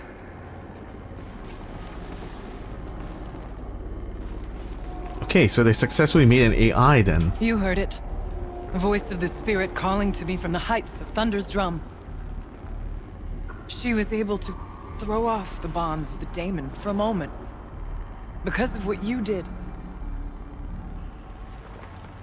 Who are you? And what do you want? I'm Aloy. Naltuk sent me. He thought that you could use my help. He was not mistaken. You've been a revelation. Now I know for certain that the spirit endures. Perhaps together we can find a way to set her free. Let's not get ahead of ourselves. I came all this way for answers, and so far, I haven't heard any. It seems to me that you are the answer. But of course, I'll tell you all I can. You seem to have a history with this voice, this spirit. She saved my life. Here, years ago, during the war with the Karja. A raid scattered my Werak. I was cut off, alone. I lured the enemy into the Rime Drifts, hoping to lose them in the mist, but they endured, so I took refuge in this cave. That's when I heard her voice. A wanderer, lost like me. A spirit of the blue light, yet sundered from it. She asked me for aid. She chose me, but I was in no position to help, not with the Karja after me. So she helped me first. By closing a door on the mountain below, one you must have opened to get here. Locked by means similar to those found in this room. It kept the Karja from reaching me. Safe from them. I was able to do as she asked. What did the spirit want from you? She said she was hurt. Incomplete. She needed bones. Parts not unlike what you'd find in a machine. They were here, in this room. She wanted me to bring them to Thunder's drum. So I did, and she showed me how to heal her. So began our communion. You had a communion with the spirit? Yes. Inside Thunder's drum is a room like this one, only larger, with an altar. I went there many times to speak with her. What did she say? She told me she was lost and needed my help. She asked questions about our lands, our tribe, and she listened. With patience, with wisdom. I told her things long kept silent about my family, my dreams, my fears. She never tired of me, never judged. We kept each other's company. Aurea, what do you think the spirit is? I see. You are not Banuk, and our songs are not familiar to you. You do not know of the blue light. That which struggles to survive in our hearts and animates the machines. The essence of life, and in its purest form. Harmony. As the anger of the machines grows, this light has faded from the world. And the spirits it sustains are stranded. That's what she is. A lost soul. Cut off from what it needs. Lonely. Forsaken. I must help her. We must. I'm not sure if I understand. But I want to. That's all I need. Oh. What's the demon? The daemon. What do you know about it? I spoke with the spirit many times. First here, then inside Thunder's drum. The last time, she told me she was under attack by something that could not be seen by mortal eyes. Something evil. She named it the daemon, and said it needed her power to do what it willed. And she begged me for help, to find a way to destroy her, if necessary, to keep it from using her. That was 5 years ago. I didn't hear her voice again, until today. What kept you from the spirit, after it begged for help? I went to Aratak, hoping he could protect her. But the war with the Karja still raged, and before I could reach him, I was ambushed by the Mad Sun King's kestrels, and taken to Meridian in chains. I wasn't able to return to Thunder's drum until long after the liberation, not until last thaw. You said you returned to Thunder's drum. That was the expedition that went bad. I saw the funeral. Yes. Once there was finally peace with the Karja, Aratak and I gathered a Werak of great hunters to defeat the daemon. And yet, the old door to Thunder's drum was gone, replaced by a gate we could not pass, and many machines. We were crushed. Aratak called a retreat, but we had already lost our best. We abandoned them to the snow as we fell back. After, he and I could not agree on what to do next. So I came here, hoping against hope to hear the spirit again. And because of you, I did. Let's see if I've got this straight. We heard two voices. One you call the spirit, captured somehow by the one you call a daemon. Whatever this daemon is, it's related to the machines and why they've become more dangerous. I want to know how. Both the spirit and the daemon are on a mountain, Thunder's drum. So why don't we go there and figure out what it all means? We can't. Thunder's drum is dangerous, more than you can imagine. The daemon has secured it. Besides, Aratak won't let us go. As chieftain, he controls the pass to the mountain, and he can't be reasoned with. Sounds like you need a new chieftain. Ha! There's an idea that's certain to win us friends. You said you were a hunter. And I'll wager you're not an ordinary one. It's not impossible, even for an outlander. And Aratak couldn't refuse the challenge if you were known among the Werak. Wait, me? Challenge Aratak? I don't want to be chieftain of anything, much less a bunch of Banuk that don't want me. But you want to go to Thunder's drum, don't you? You heard the spirit. She is suffering, tormented by the daemon. She longs to be free. And perhaps, when released from her bonds, she can give you the answers you seek. I can't believe I'm agreeing to this. Fine. What do I have to do? Get the Werak's attention to show the worth of your claim. Win at the hunting grounds. Kill bandits that prey on the cut. Or speak to my friend Sakuli. You help her, you'll definitely get noticed. Do all you can. When the time comes for you to throw your spear at Aratak's feet, I will be there to back your claim. Until then, I'll be here to answer any questions you have about the challenge. Oh, and one more thing. In the box over there is a weapon, like my own. Take it. You may find it useful. Aloy. I did something that will help get the attention of the Werak. I got the tall neck near the frost figures moving again. That's good to hear. I'm sure the Werak will be talking. Now, you need to do something else to convince them of your claim.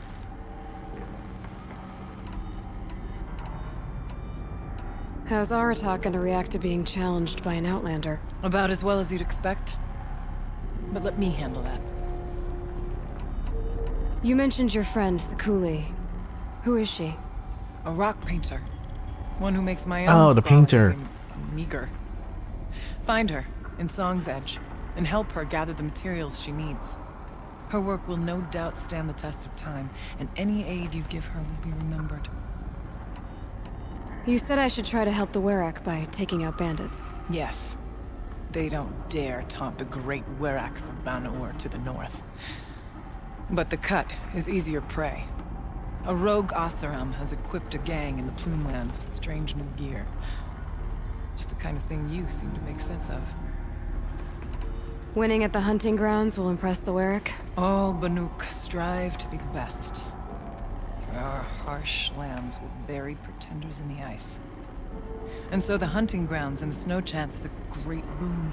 A place to hone our spears and sharpen our aim. Tell Lovuk, the keeper there, that I sent you.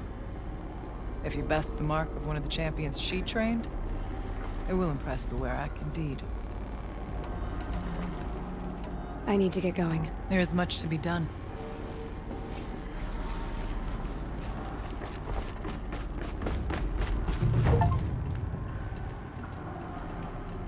Weapons box.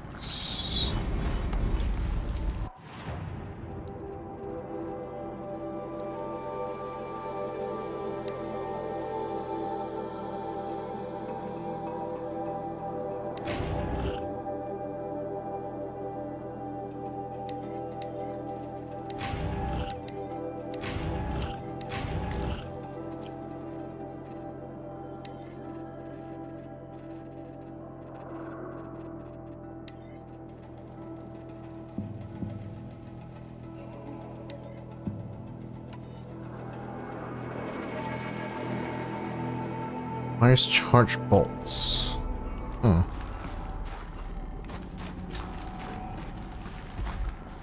Huh. A little figure of some strange animal.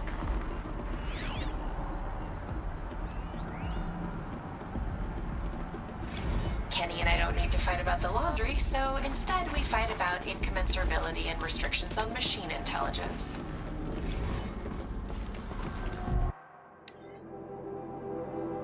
I had an argument with Kenny this afternoon. When a couple's first fight hinges on the Turing Act, you know we're dealing with some real sexy nerds. I won the argument, I guess. I'm less concerned whether or not I can pull this off than with the ethical implications of succeeding. I promised Kenny that the suite of coping mechanisms I've designed will help manage any emotional fallout from the software. Privately, I'm less confident. I'm a programmer, not a shrink. The minutiae of robo-ethics do start to seem less relevant when a refusal to supply Firebreak with necessary conditions for its success comes at the cost of millions of lives. It's worth putting one consciousness at risk to save so many others, isn't it? Ugh. Trying to solve this with numbers makes me feel like a sociopath.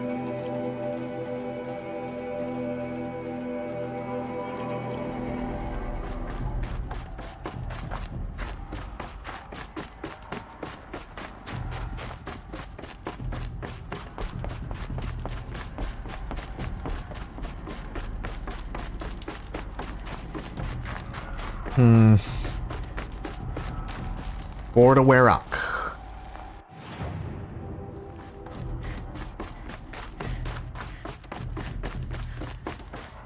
Good lord, there's gonna be 1,001 things to do in this goddamn place.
forget what warmth feels like out here.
What? Montana recreations? Oh lord. Okay, I thought these were like hand carved. No. These are souvenirs. Okay. I see.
I stealth attack this thing.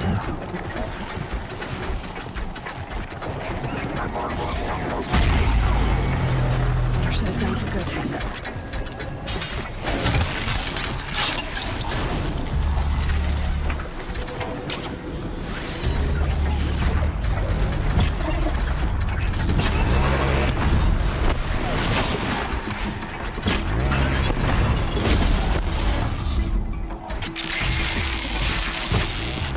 That hurt it.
Oh, that's interesting. It destroyed a cooling element on top of it.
Oh, fuck.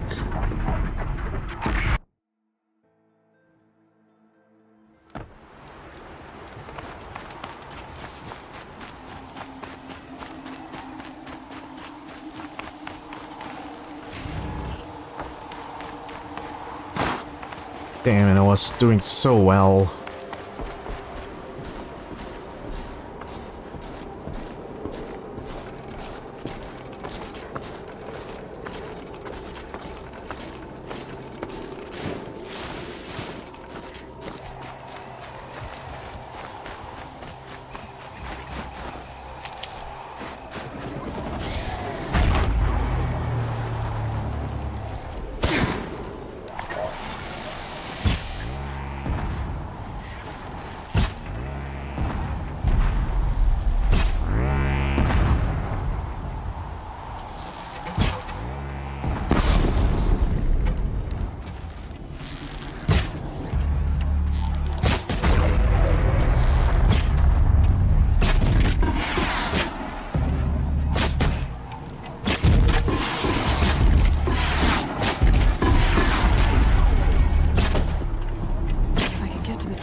need to bring this tower down.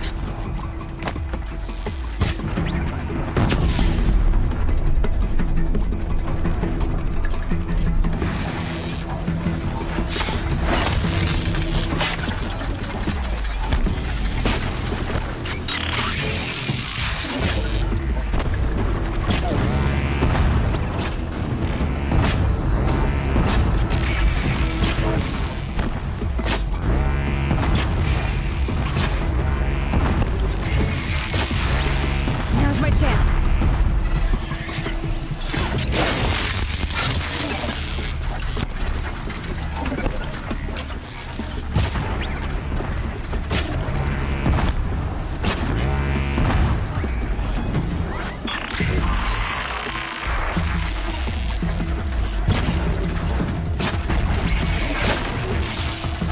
Getting closer, tower.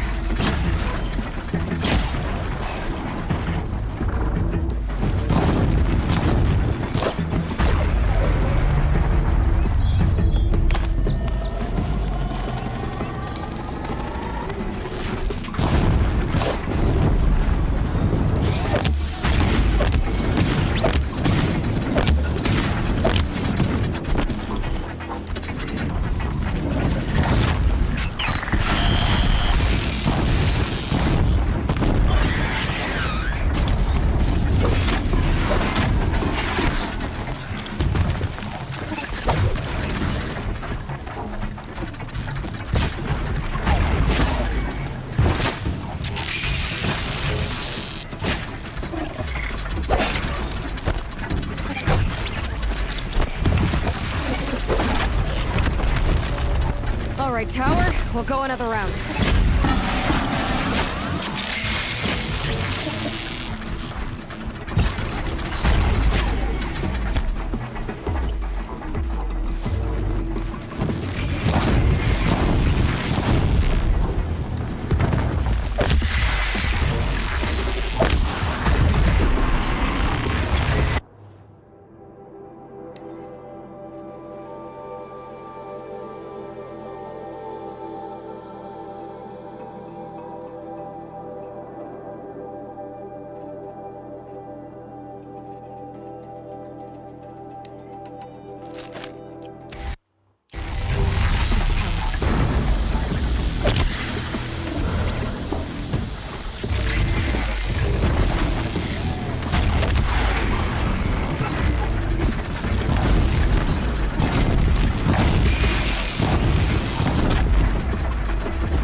Aw, fucking can't get up.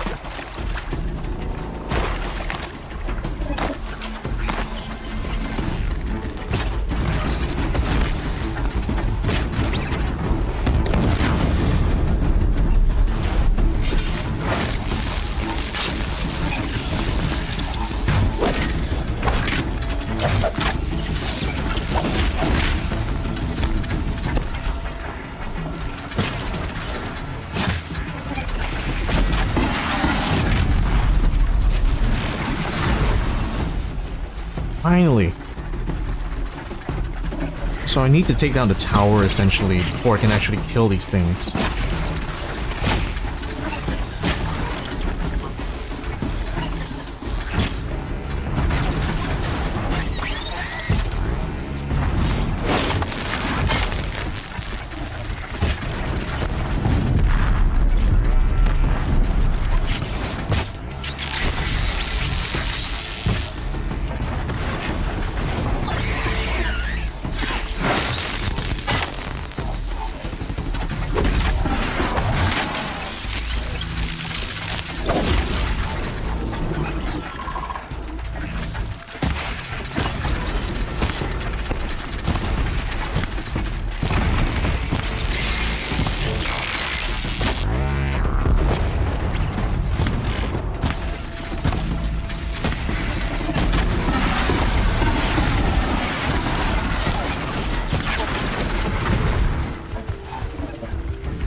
Ah, fucking in the water again.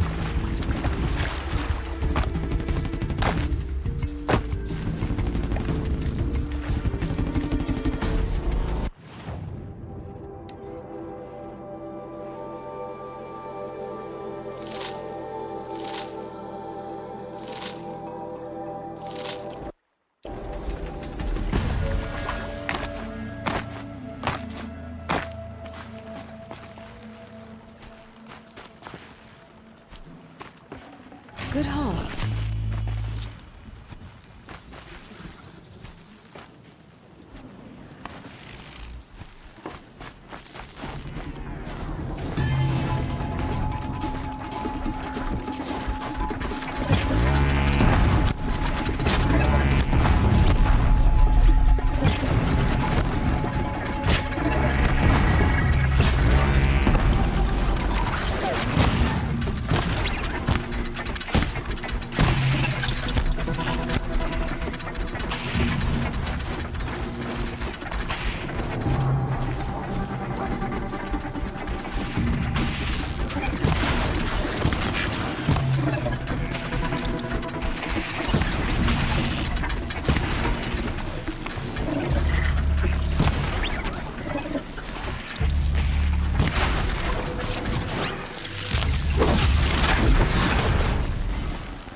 Iced.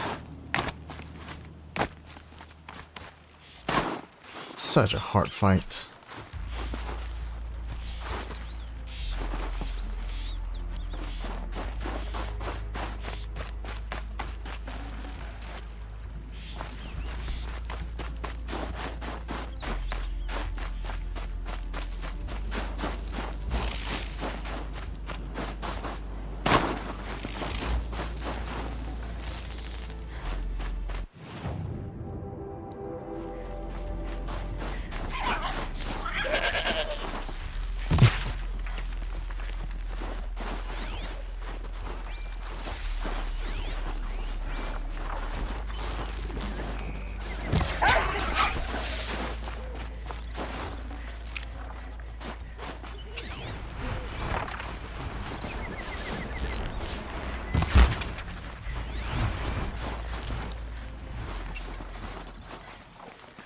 An animal carving from long ago.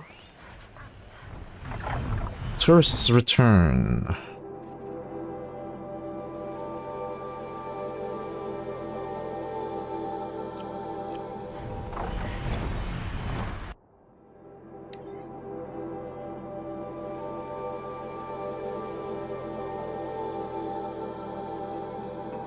Mammoth Hot Springs, Wyoming? Roosevelt Arch soars over the road to the north entrance of Yellowstone National Park. In the park's heyday, more than 100,000 visitors each month pass below this arch on their way to visit such celebrated landmarks as the geyser Old Faithful, the mighty Yellowstone River, and the vibrant Grand Prismatic Pools. Since President Ulysses S. Grant signed an act of dedication to create Yellowstone National Park in 1872, it has survived forest fires, world wars, and earthquakes to be enjoyed by nature lovers for more than 150 years, until environmental concerns drove the entire world into chaos. In 2031, the federal government withdrew funding from the park and transferred ownership to the state of Wyoming, after which the rate of visitation slowed to a trickle. Old Faithful's dependable eruptions went unobserved, and Mammoth Hot Springs Hotel, where guests once devoured bison meatballs, sat empty for years, blankly staring across an expanse of wilderness. The 30s saw several attempts to privatize the park. Many companies, including the powerful Faro Automated Solutions, made bids to purchase its land. After Faro's proposal was abruptly withdrawn in 2040, weakened federal protections on public parks were restored, coinciding with the easing of climate change through technological means. As the world claws back, so too will Yellowstone. As of next week, the park will be restored to the United States government, with Faro Automated Solutions returning to finance the handoff, as well as providing funding for as yet unspecified new facilities. Tourism is already up in advance of these proceedings, and soon Mammoth Hot Springs Hotel and the park walkways will bustle with life again. We look forward to your patronage. Oh, so this is Yellowstone. I thought it was like Colorado? Or is it close to Colorado? I don't know, the scale of this world is a bit Never weird. know when I might need these.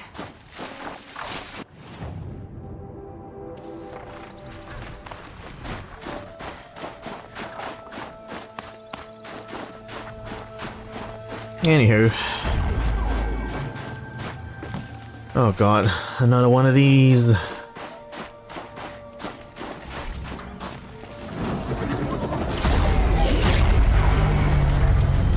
It's like two of them. Okay, I think I can access this one and override it.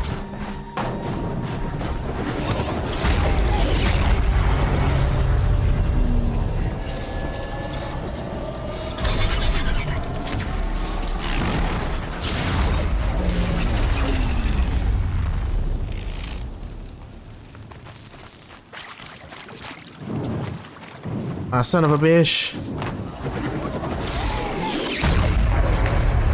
Quickly. Must override.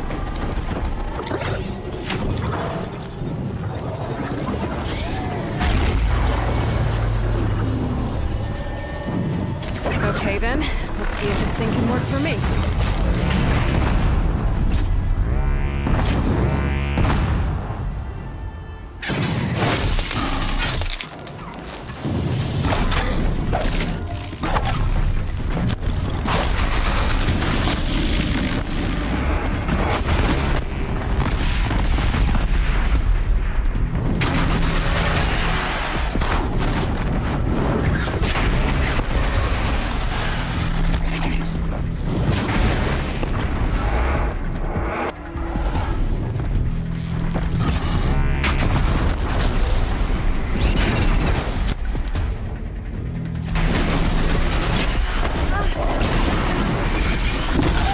Oh.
think I'm gonna call it a stream for now. It's already 1 a.m. all over where I'm at. I'm time to put this to rest. Alright. See you another time. And we'll see. Maybe I might come back tomorrow or probably the weekend after. But yeah. Till the next one, guys.